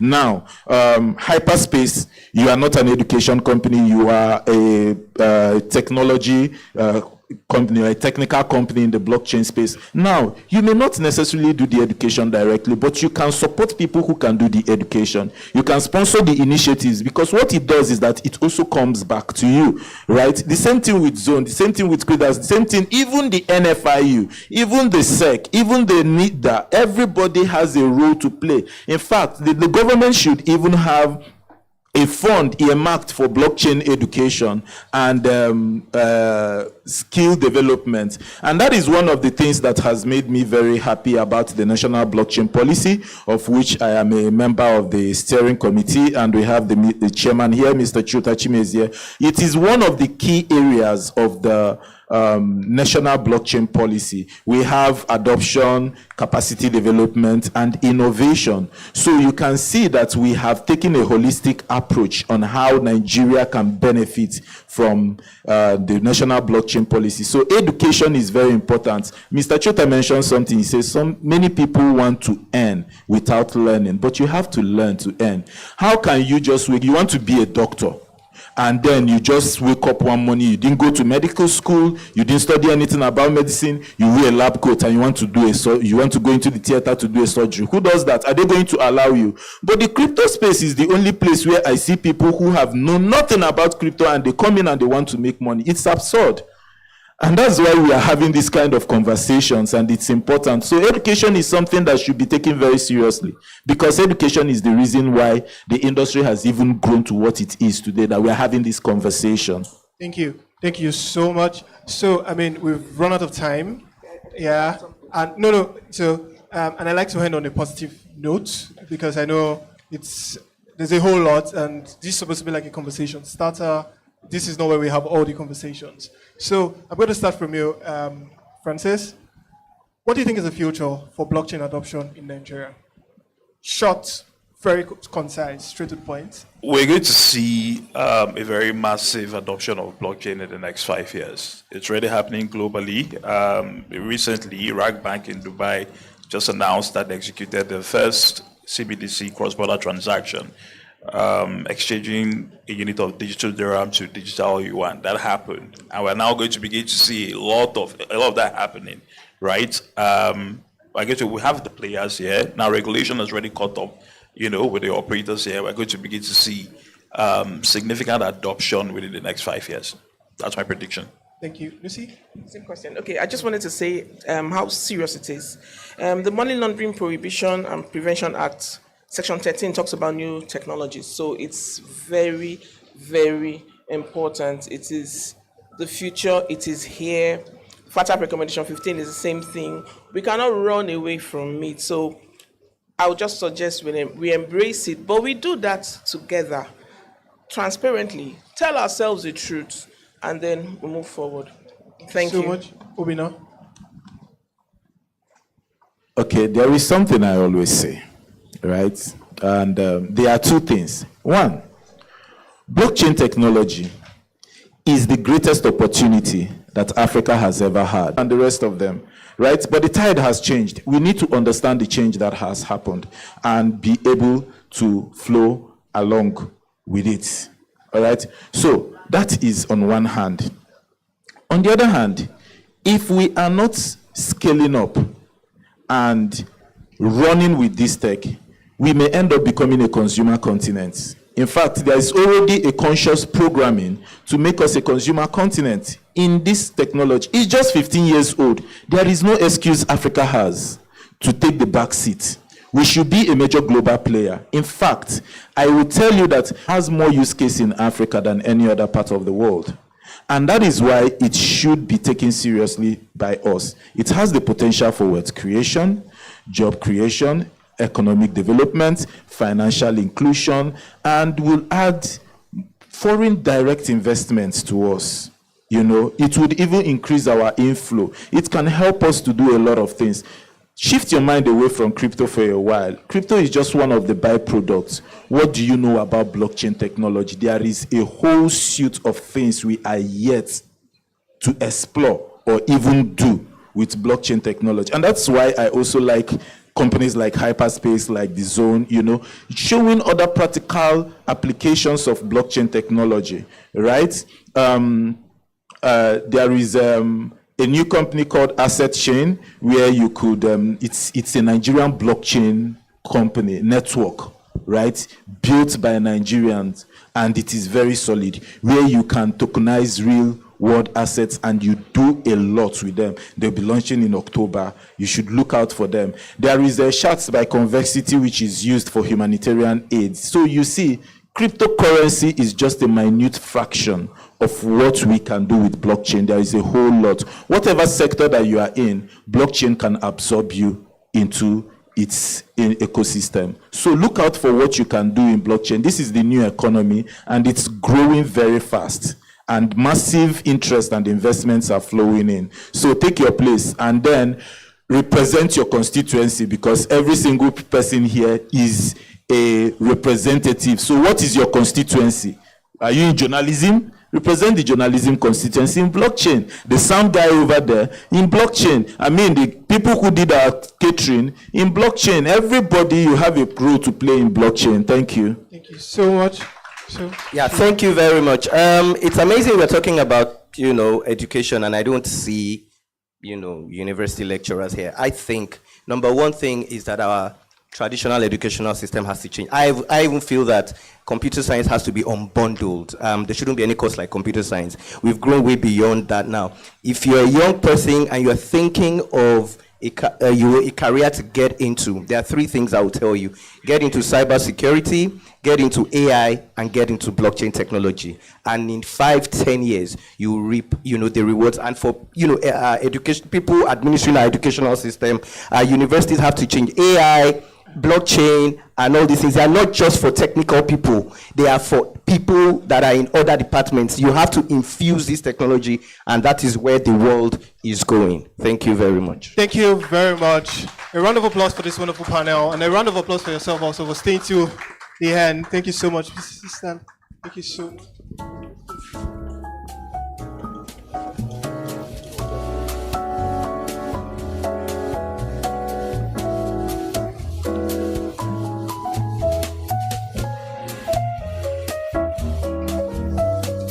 Thank you to the panelists and of course the moderator, and thank you for coming as well. Please give yourselves a round of applause. Thank you.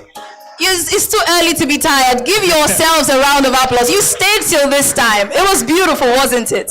And I'm hoping that with every discussion that has been had today, you actually go forward and do the work and not just wait for the work to do itself. You have to do the work and make sure we push Nigeria and Africa into the global limelight. Thank you so much for coming. Ladies and gentlemen, thank you so much. If we're going to take anything that the panelists just said, is that we need to pass more information, is that we need to get educated. And that is what we at BusinessDay, what we are doing. That is why we've created this engagement to speak to you, to pass over information to you, and to pass knowledge to you. We are always at your beck and call for all matters, sensitive sectors in the economy, and that is what Business Day is doing for you at every of our conference. So please, follow us on Instagram, follow us on social media, and also go to our website, because we'll always drop the information there for you so that you know when next we're taking up a conference, when next we're getting a conversation started at a critical sector of the economy. Ladies and gentlemen, it is my pleasure to tell you that we've come to the end of today's program,